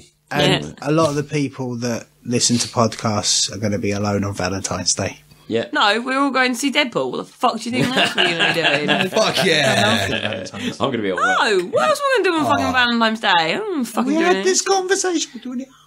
But I want to do it on I love that you Valentine's still Day. call it Valentine's Day, baby. Shut up. I adore it. And there's a reason why It you was the love it so much. Valentine's. It was the worst of times. He's working anyway, and no one else has got another half, so I... don't want to spend it with him then. He doesn't want to spend it with me. He doesn't even like doing anniversaries with me. He's not going to do Valentine's Day with me. I know, I recently backtracked. Yeah, on you've the recently anniversaries. decided that you want to do an anniversary now, 3 years later, but... But like Valentine's Day is bullshit. It is exclusionary. It's been. There's nothing about it that I like. Oh, no, completely agree. If you need to take a day, if you need to take a day, especially to celebrate your love for somebody, then like you fucked up your relationship. You're dead inside, Yeah. waiting for the void to I consume you. usually use that Terry Pratchett line on religion, which is either every day is religious or no days are religious. So why is Sunday so important? Yes. Yeah. I don't know. I think, other than that, the proudest I've ever been of someone else was watching my little sister get married. Fuck you, Beth, for making me listen to podcasts. Maybe you shouldn't have put that in the speech. And other than that, I think my proudest moment on that day was watching you, Taryn, read a speech with a penis drawn on it. Because, have we told that story yet? No, I'm pretty sure we have. No, I don't know. Let's just retell it for the sake of it. So go on. So, It's so funny because I knew what was happening. I was watching you choke a little bit. So I'll do it Cliff Notes form, but yeah. So Hal and Beth they wanted to get their mates in to do things that for their wedding. Yeah, like the reading. Now, weirdly, now I've not been a performer for a long time. Basically, I write, so they think, well, he can read something. If you can write, you can read. So that seems to be the logic. Because the other person who did the reading, Sean, also a writer, blew it out the fucking water though. Yes, he did, because he prepared, and he didn't have a penis drawn on his script. What was it? Did I get the Tom Waits poem? I believe so. Yeah, I think so. I went with that one because it was shorter. It's just like already I'm at a dead loss because I'm essentially dealing with poetry, so I have no living idea what I'm actually talking about. Just that it means something to these guys. Yeah. The day before the wedding, I printed it out. Yeah. No, thank you, Ed. I know I talk with my hands. No, we're playing paper, scissors, stone. Okay, fair enough. He's not counting, so I'm not doing the counting right with him, so I'm just doing... She can't count to 3 and then go... Why are you playing rock, paper, scissors, stone? We were playing thumb war for your last diatribe, dude. I don't know, he keeps doing it. I don't know. Oh, I see. You're being a dick, are you? Oh, What? No, fair enough. Yeah, no. So I ended up printing out the lyrics the night before. Went there with the lyrics, and just had a look at them. While we're sitting on the pews or in the audience, whatever. Yeah. I had a look at them. And then sort of go to... Did Andy ask to have a look, or did I just give it to... Andy. No, it was Andy. It was Andy, yeah. So I was sitting next to him, saying, that's what I'm reading. And he kind of looks at it, he makes an honest impression of someone who's reading for about 20 seconds. And as he's looking at it, he's kind of got it up to his face, and a hand goes down to his side, he draws out a pen, and And I've printed it off on one side of the A4. On the other side of the A4, he draws just the most egregious biro cock and balls you've ever seen in your life, and then hands it back to me. And I was just like, genius. Well, all right, fine, whatever. That's no problem. I'm just no one's going to see this bit. It's no issue. So went up to do the reading, and there I am. I'm feeling quite good about myself because I'm half full of Jura. Yeah, and I'm wearing a waistcoat for the first time, realising, I fucking love waistcoats. I'm feeling pretty good about all things. And so I get about halfway through this song, through these lyrics, and there's a point where I've run ahead of myself, my eyes have run ahead of myself a little bit, so I kind of falter, and then rather than going back to where I were, I just sort of see the cock. So what could have been a split second falter turned into me going, penis, and then I finished the rest of the thing. I literally choked on the cock at their wedding. And yeah, you weren't the only one that night, to be fair. Wait. Wasn't the proudest part of that day Joe Gilbert? Wait. Yes, that is the origin of that. Sorry, how did we get onto that? Oh yeah, that was. Stop fucking me. Sorry. Sorry, Punkcast, whatever. No, we got onto that just because I was being humble and said to someone else. He was being proud of his sister. I was being proud of someone else. To be fair, there is another moment that always sticks out in my mind. Is my father at my grandmother's funeral, when I've just been like, "You fucking rock" at someone, and it's just watching my dad up there, and he used we're all pretty much on the edge of tears anyway. It's my fucking grandmother, and then my dad just says, "You know what? Being my family extremely atheist on my dad's side, especially." My dad just turned and said, "You know what, Mum? I hope we were both wrong, and I hope you're up there right now with Dad." And it was just like, oh God. And at that point, I'm squeezing Beth's hand, and she's squeezing mine as hard as we can. It was like, fucking hell. That was such a fucking... My dad is fucking deep as fuck when he wants to be. Yeah. Anyway. Your proudest moment, Taz? I don't know. I've really got a lot to be proud of. Shut up. Novel. Oh no, fuck that shit. Like, I'm as proud of the stuff I've written as like a particularly satisfying shit. Shut up. Like one way or another, it was going to come out. I just had to put the effort in. It was how much blood, sweat, and tears I'm went glad into you it. went with the other description for Amazon. Well, how so? Because I'd hate to have gone to a book that my friend wrote and just see as satisfying as any other shit.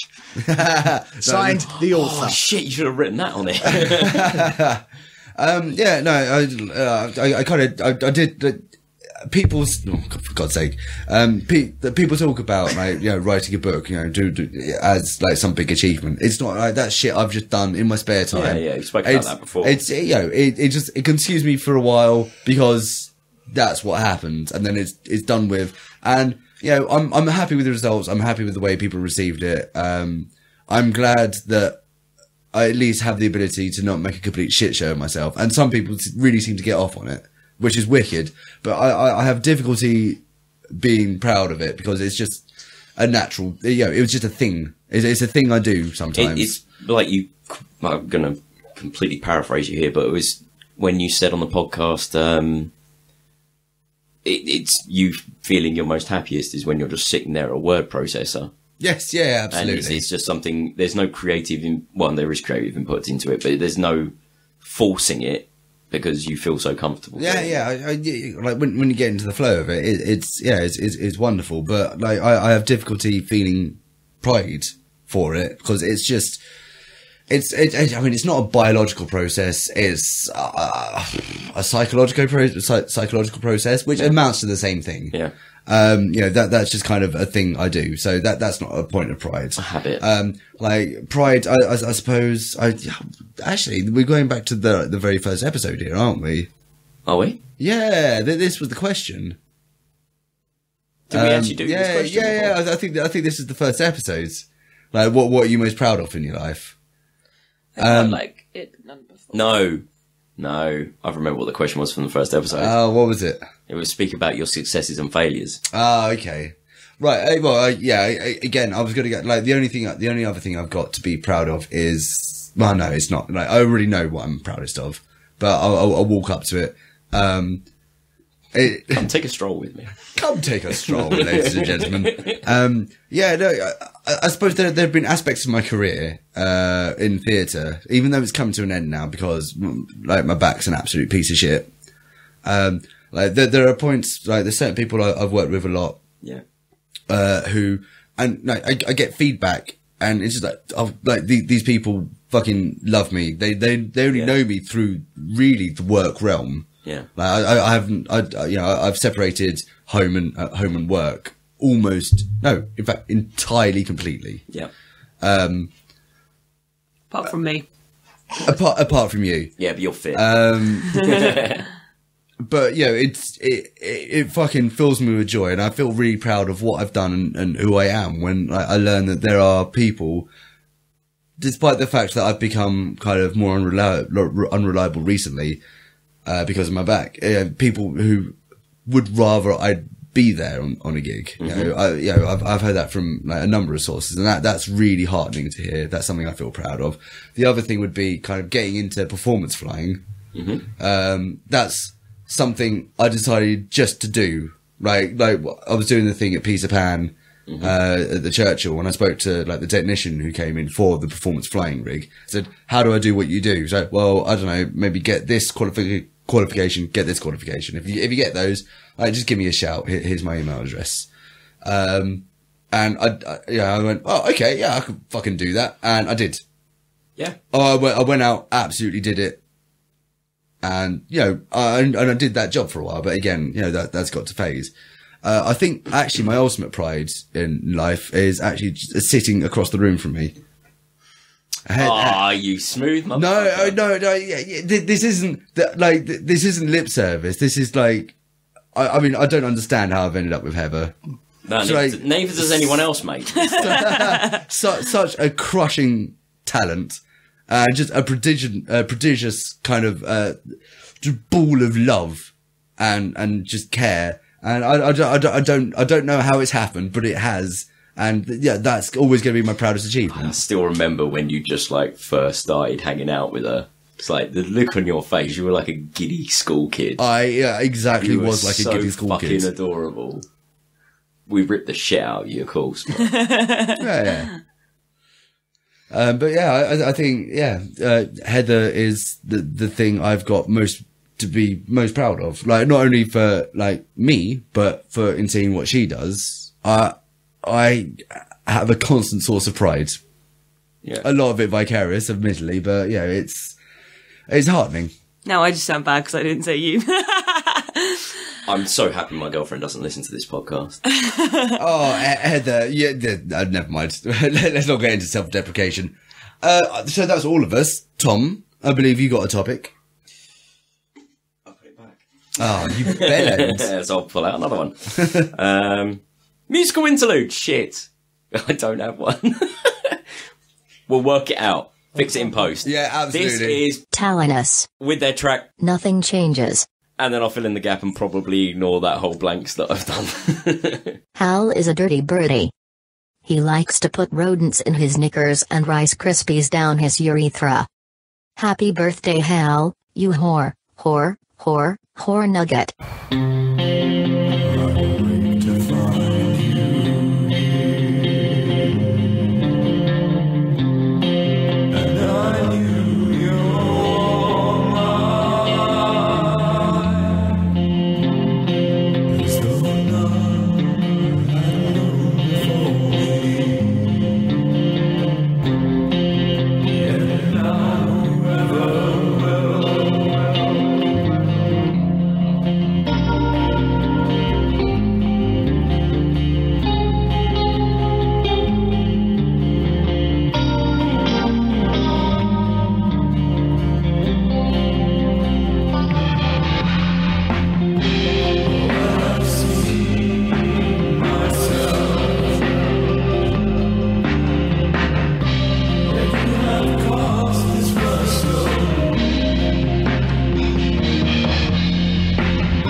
Was that not such a great piece of music?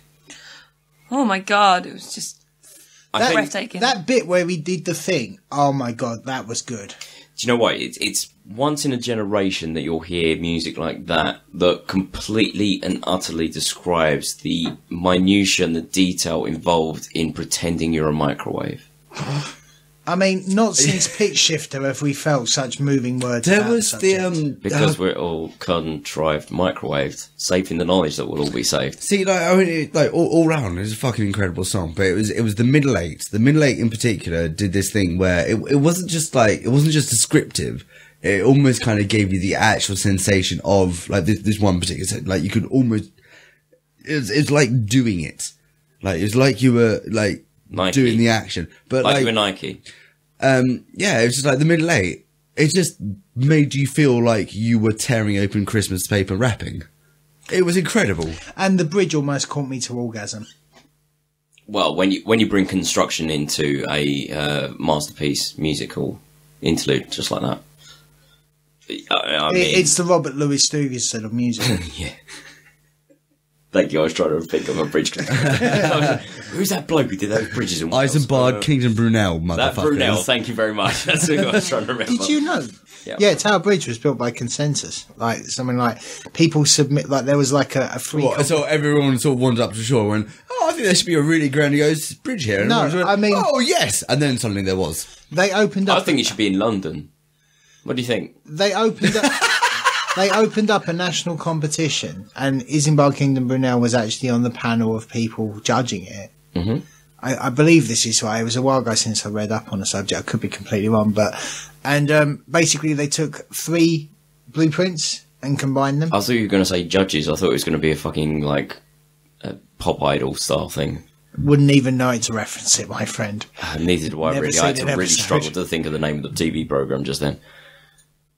Pop idol. It's like that thing where no talented Simon people Cowell, get judged by no the very talented first people, one. and then I they thought it make had no an X talented in the music. title. X Factor. that Oh, is. I'm a Celebrity. Big Brother. So next topic. Thank you. One from the hosts here, and it is the motherfucking legend, the king of psychological dramas, Darren Brown. Oh mate, I fucking adore Darren Brown. Where did that come from? No name. I'm guessing Beth. It looks like her handwriting. Right. Okay. And Beth has a bit of a thing for Darren Brown, so Sorry, Darren who's Brown Darren is- Brown? he's the guy who did he's the famous for doing the psychological trickery Yeah. where he goes, mind reading is completely impossible. I'm now going to spend the next 2 hours reading your minds. Oh, the guy who guessed the lottery numbers. Yes, yeah. It's the same dude as I've the only roulette. seen a few Russian bits roulette, and rather. bobs of He's his. fantastic. Oh, I'll tell you what. First things first, listeners. Go and watch him doing the spider magic trick. It's a YouTube video that he put out of a spider who's climbing up his own web. And the entire time he's doing... what was that Vegas magician? David Copperfield. He's doing the whole arm swishy thing. And...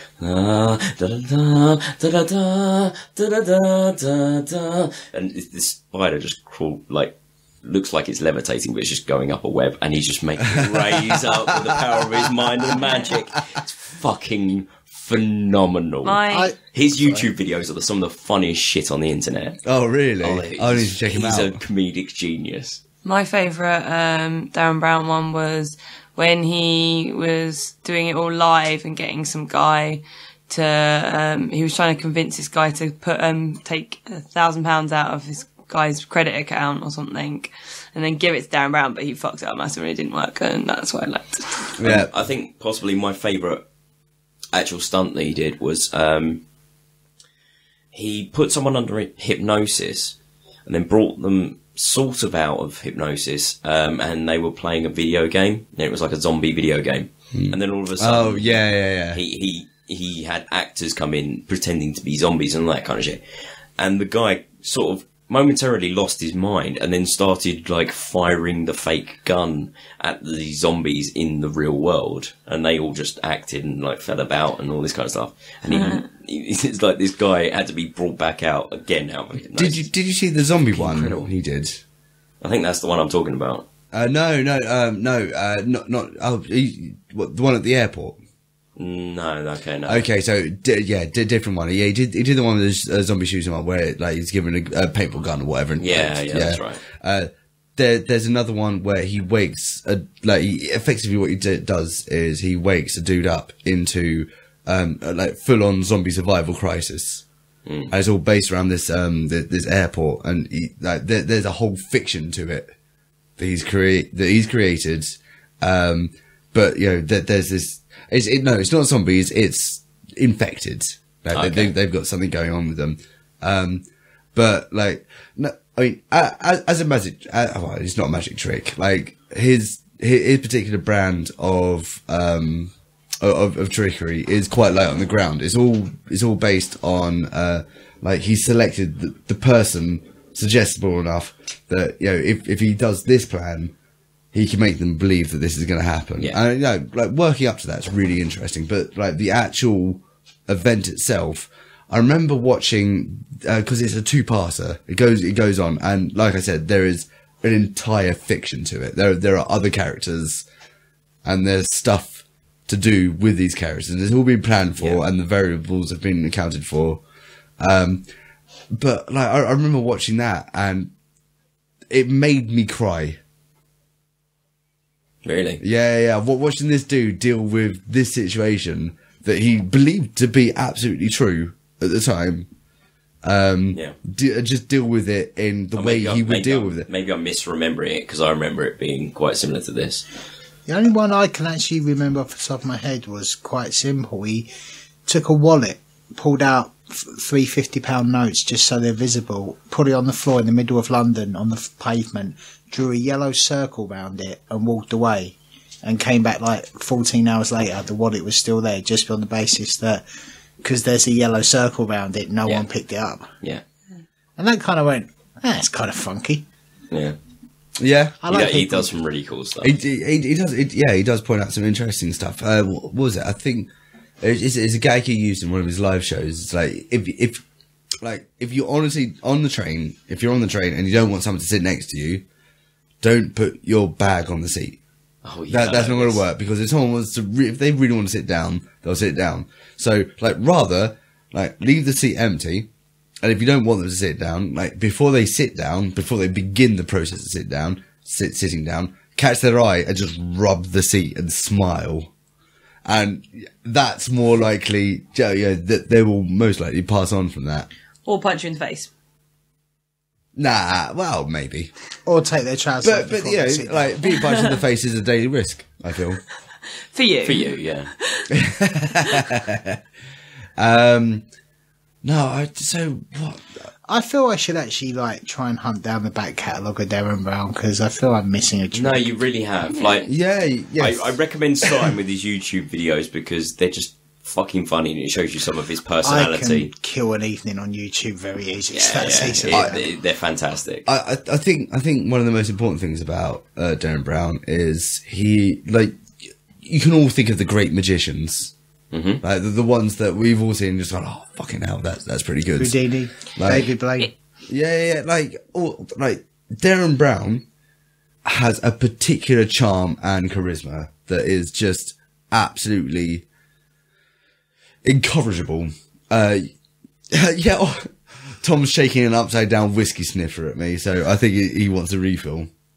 It wasn't empty, by the way. It was after. It dripped. It dripped a bit, but not much. We'll just fill the dead air while Taz beats up the microphone. But I was going to say something anyway. So. Oh, go on, then, crack on. Not too late. Crack on. Is it bad that my love for Houdini comes from the film A Fairy Tale? Oh, okay. It's not where I thought you were going. Okay. It's called A Fairy Tale, and it's a film I used to love when I was a kid that's all about fairies in the bottom of a garden, but Houdini's got a big part in it, and that is where my love for Houdini's come from. Yay. Do you know how Fairy he tale. Do you know how he died, Ted? Hang on, sorry. As we moved on to Do Houdini, you know how have you? Houdini died? It's really horrible, isn't it? Yeah. I would hate that. It scared that type of thing really does scare me. Like literally the body's so Sorry, fragile. what? Houdini.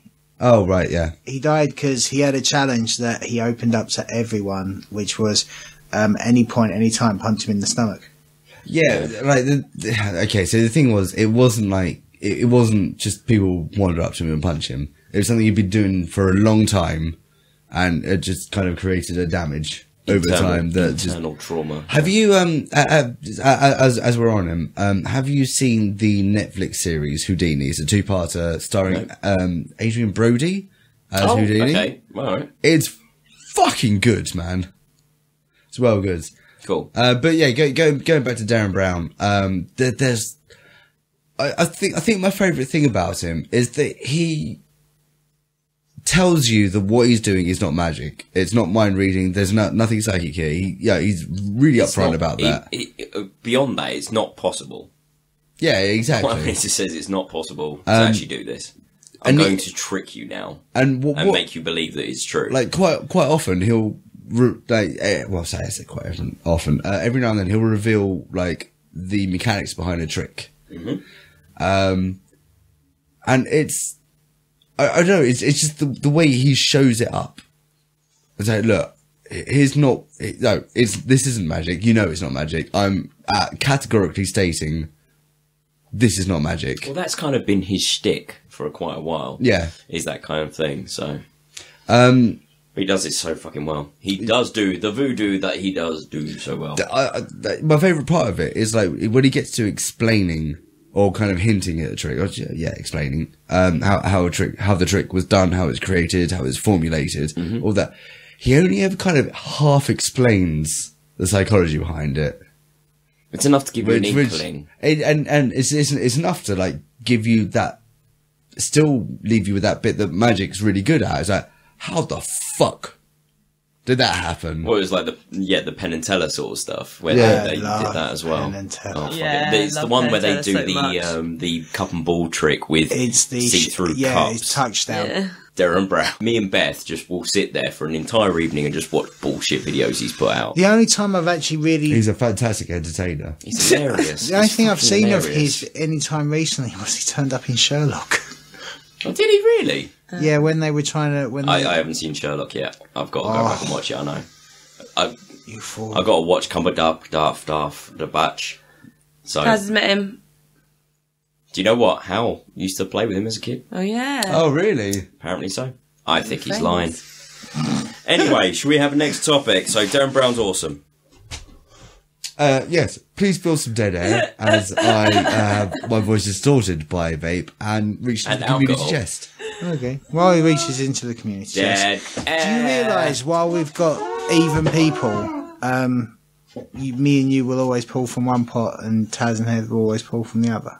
Yes. Yep. Fuck's sake. Sake, man. Mate, this is not a thing. Why did we put him next to the one that He gets chose it. more chance to get knocked? Oh, Jesus God. Christ. Oh, blooper. Yeah, to be fair, 1 year on and Taz still this can't is use the devastatingly mic. instructive because in order to get into my face, it needs to cover one half of my body.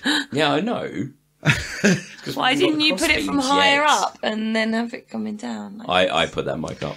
Taz, it's only been a year. No one expects you to get mic technique down that quickly. Mate, new studio. And also the makeshift Teething part. problems. Yeah, Yeah. God, I can't wait to get this all set up. I really can't. This is going to be cool. Right, okay, so here's my one from the community chest. Oh, and let me grab my pen. Which I 1 year on, professional. Sorry, I am. Dead air. Sorry, sorry for the dead air. I was kind of puzzling over the name that was presented here. I believe it says Stirrer Inc. That's INC. Oh, fuck, I think I remember this topic. I wrote it down. That's INC rather than INK. This is Stirrer Does it Incorporated. feel good? So, what are some of the best worst traits about your fellow hosts? Best and worst traits of your fellow hosts. Yes. Okay, cool. What are they? Right, okay, well, are we talking right now, or are we going to do all hosts? Well, I'm so fucking humble.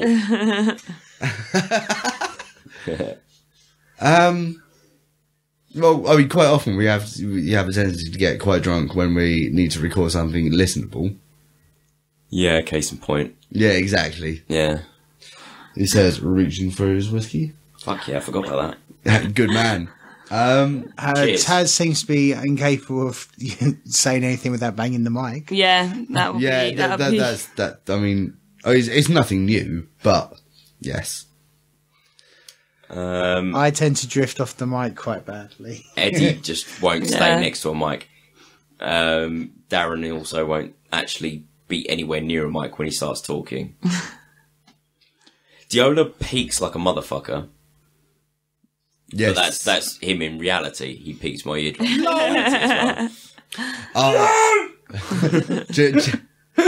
Andy has a tendency to kind of be close to the mic and just...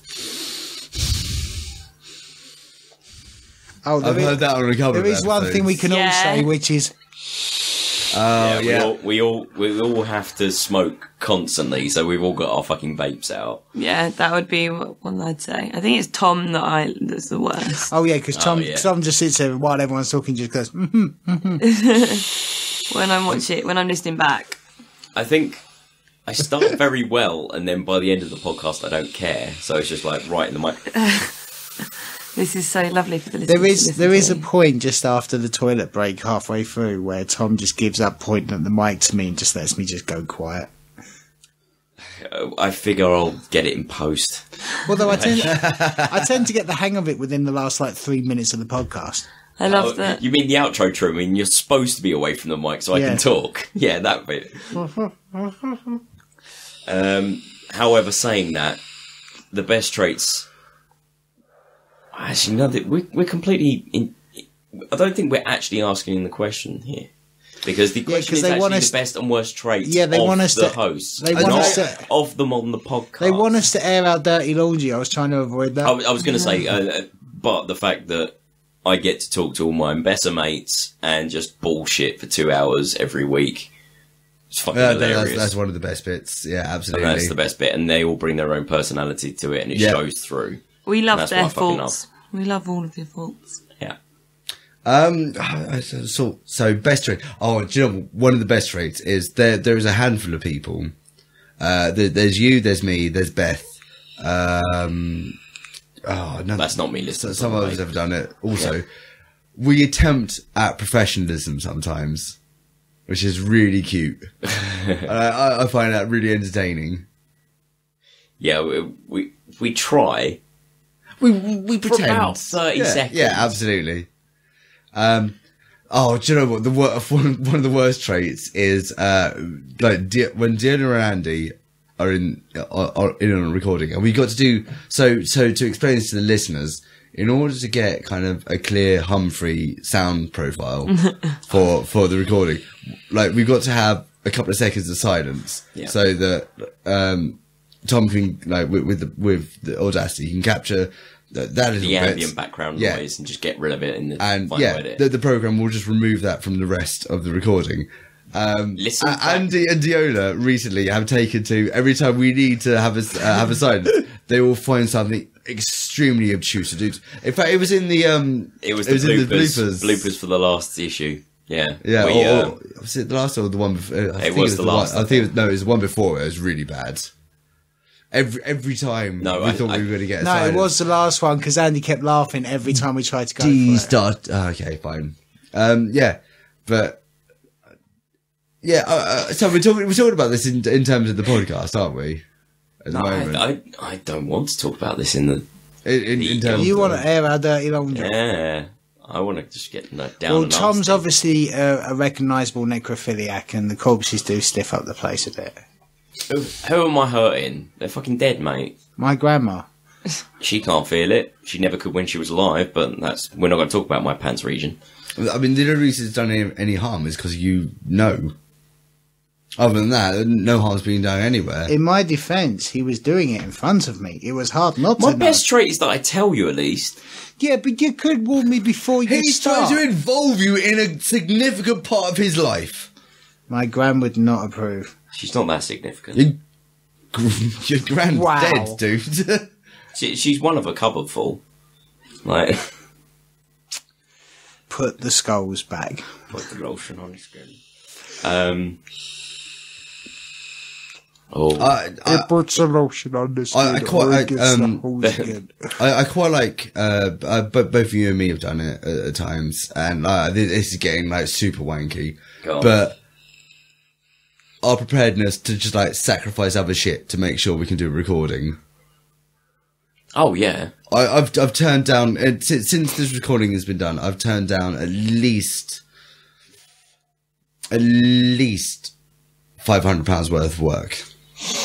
You're not meant to tell me that, mate. Minimum. Sorry? You're not meant to be telling me that, mate.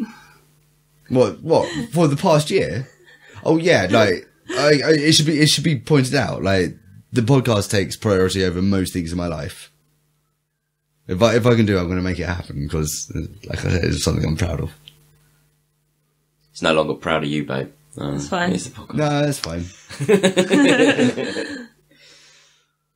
I don't want to. I don't want to think how much money I've wasted on this shit. Yeah, is it getting masturbatory? Let's have something else. I will add one last masturbatory thing. One thing I really like about the host of this podcast is they'll take whatever random ideas in my head and actually give it a crack.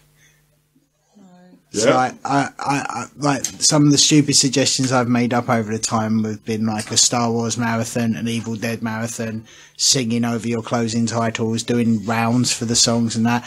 And it's always been actually, let's give it a crack. And you don't hear that in this day and age much. Like, when you first started this podcast, I turned around to you and said, in this world, all you ever hear is, why are you doing that? Is it worth it? And it's like, it takes so little to indulge creativity. And this podcast is always... That was exactly the point I was going to make, is that I'm not a creative person, so I don't have that flair. But you do it. But you encourage creativity in others. Yeah, because I'm too fucking lazy to think of something myself, but... Yeah. Self-deprecating. Right, this literally just reads Jim Jones and Jonestown.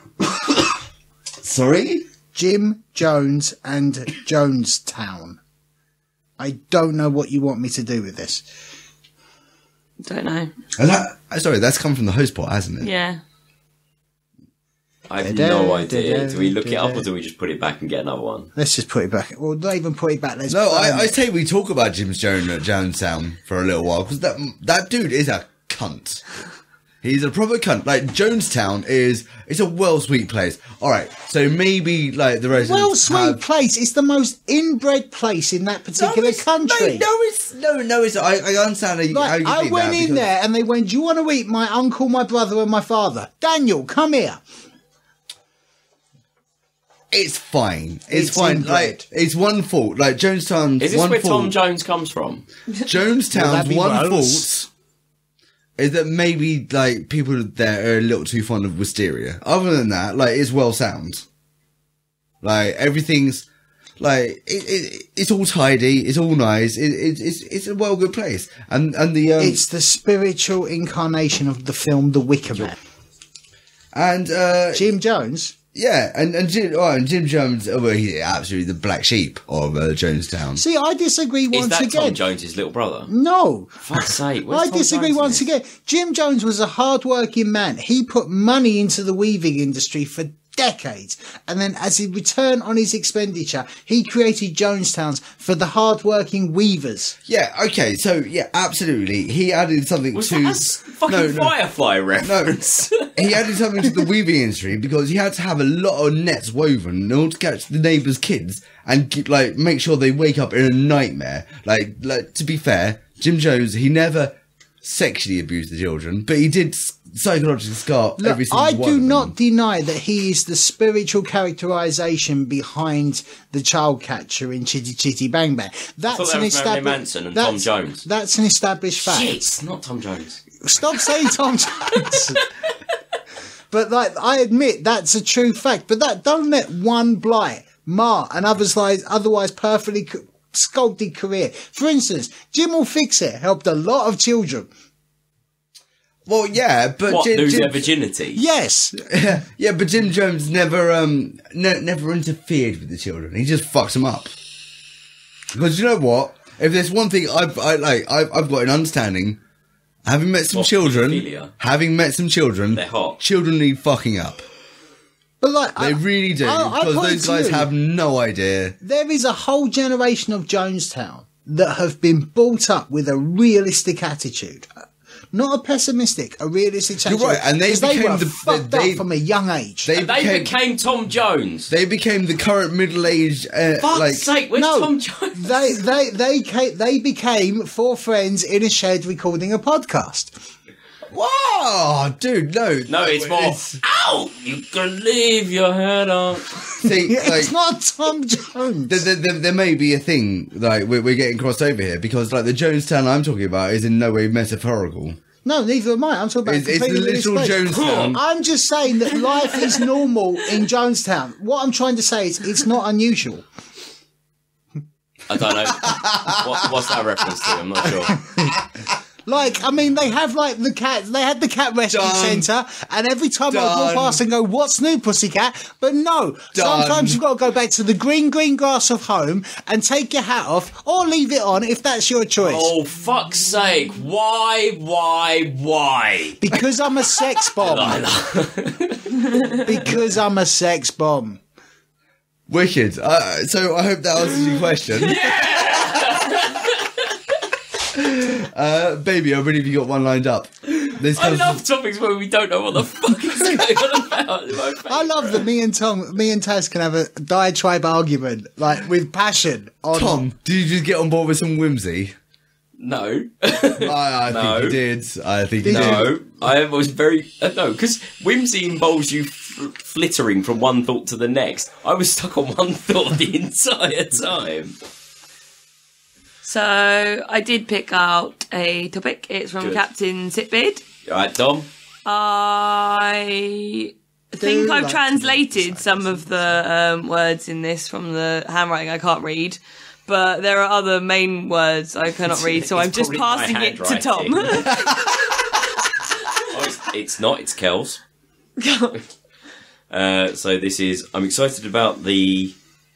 Martian. Yeah, well, Does that say Martian? It does say Martian. Martian... How did I read that from here? Oh, sorry. I'm excited about the Martian book being made into a film. Wow. Timely. Wow. Tom, I've actually heard Matt Damon's been cast in it. Really? Yeah, breaking news. As in applesauce, bitch. As in Matt... Sorry, who was this from again? Sickbeard. Sickbeard. Captain Sickbeard, okay. So, which books would you most want to be a film / TV series? Mein Kampf, a TV series, Fuck off. a TV that comedy. have not already been. God, Kel. Mein Jesus Kampf, Christ, a TV bad series handwriting. comedy. Okay, so Mein Kampf, written by friends. Okay, so it's any books, because I was confused about if that was maybe a series, and he was asking me to pick a certain book from a certain series, and that would confuse me. No. So any book made into a TV show or film. Then Name of the Wind needs to be made into a film, massively. I've still yet to read that. No. Sorry. I've got to stop you right there. You can't turn that into a film. All right then.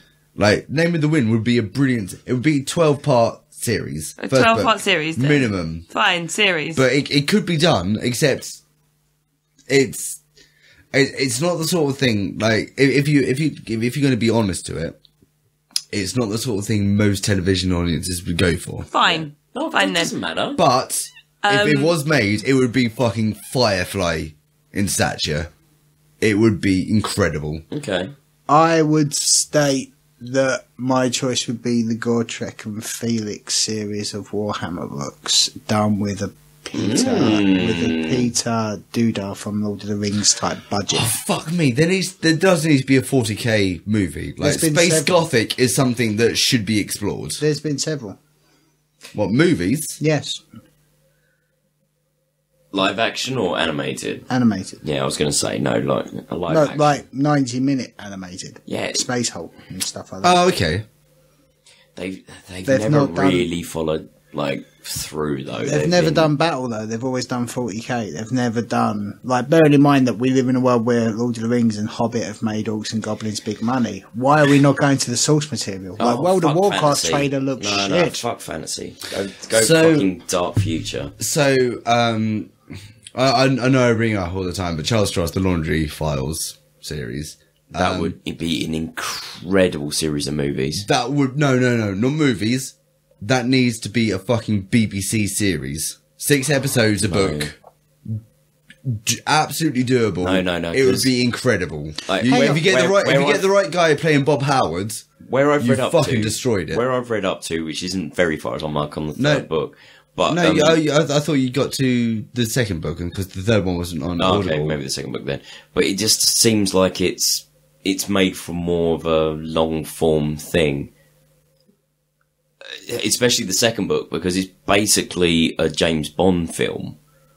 Yeah, but yes, yeah. Oh god, the way it resolves. Can I just ask, since the question is phrased as in the past, so time has no bearing here, I would say was that involved in the question? Why? Well, Sorry, because it was referencing that The Martian was about to be turned into a film. So why did he ask the question before the film there's no came time restraint. So I'm just saying, there's an author I really like called J.K. Rowling. Now, she's created a series of books about a young wizard. I think it's got capitalistic potential there. I think he could make some money. Do you know who I would cast? J.R. Tolkien? Oh no, he's dead. Alan Rickman. Shit. Oh. Anyway. He would make an excellent... What's that, Snape, I think it is? I was thinking more Harry Potter. Well, as Alan Rickman could play the shark in Jaws. He's brilliant. So, Tom... I was going to say, let's get some Robert Rankin up in this shit. How would you do Robert Rankin, though? That'd be really difficult. It would be TV series, I believe. It would have to be a series. Everything's TV series. I would say... I would go for the Brentford trilogy and do all that kind of stuff. I would say the only way to do Robert Rankin would be radio series, not TV. Actually, that would work really well. Robert Rankin would be excellent. That would as a work radio series. amazingly well. And if they did it like on a weekly, like episodic all right, nature, okay, I'll take it back. So good.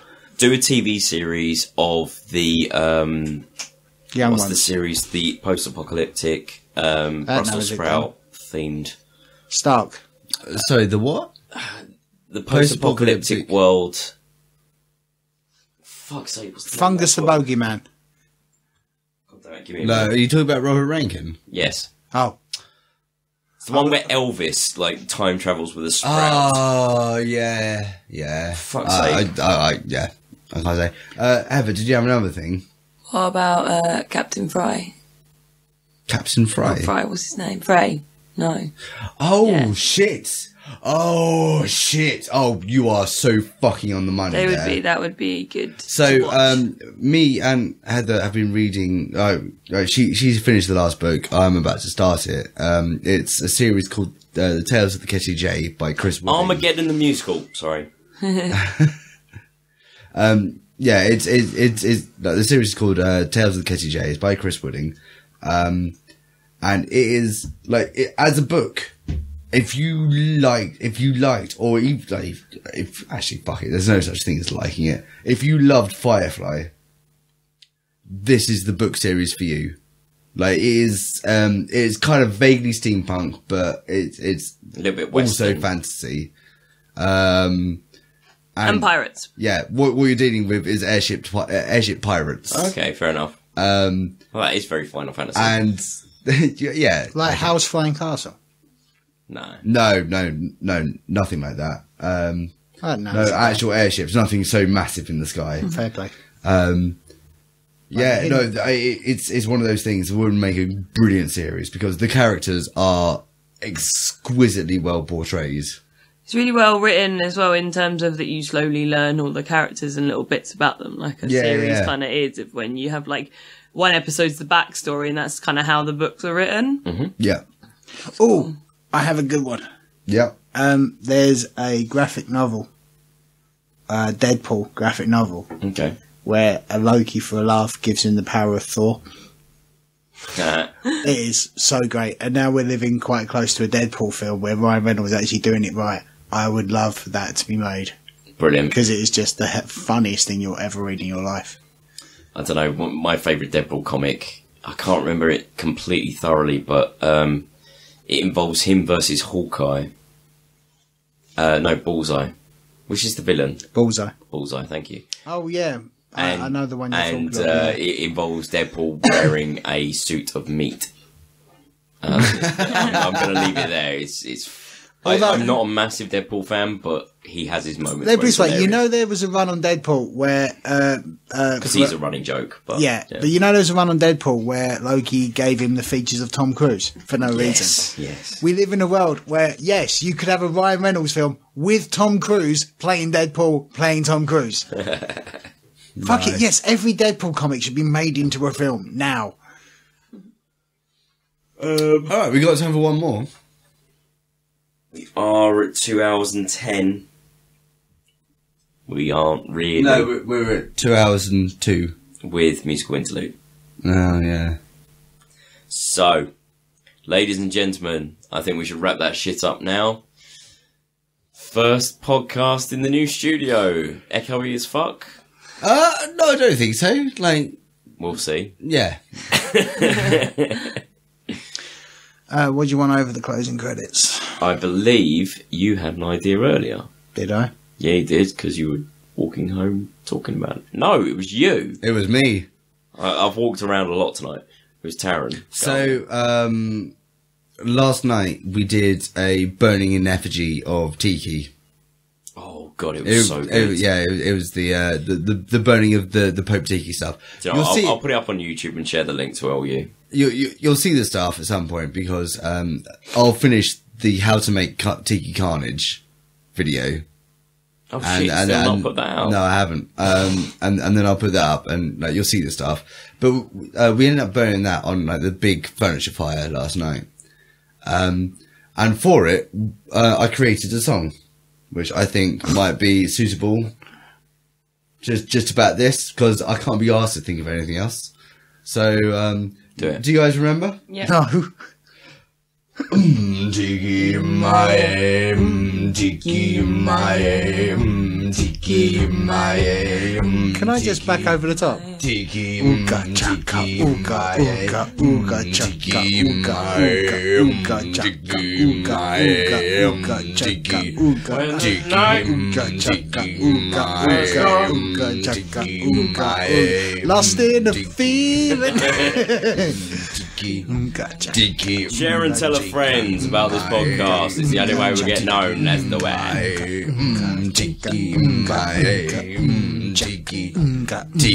Our website is pottopicpodcast.com. While you're there, sign up to the newsletter, and Beth will be on that soon.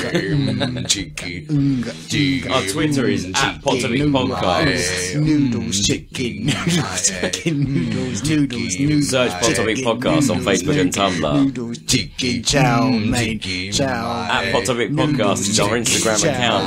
Hashtag Pot Topic Podcast to get featured on our community wall on our website, pottopicpodcast.com.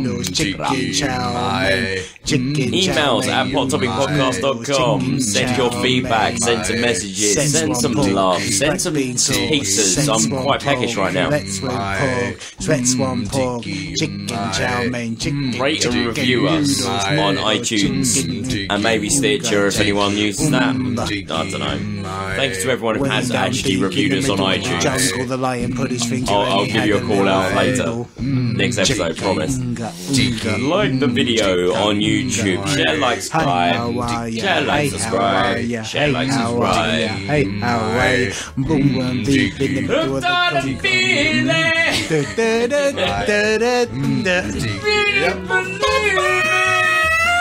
Good night, ladies and gentlemen.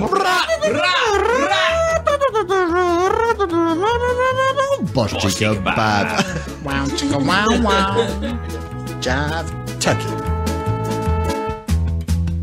Music used in this episode was Meatball Parade by Kevin MacLeod of Compotech.com.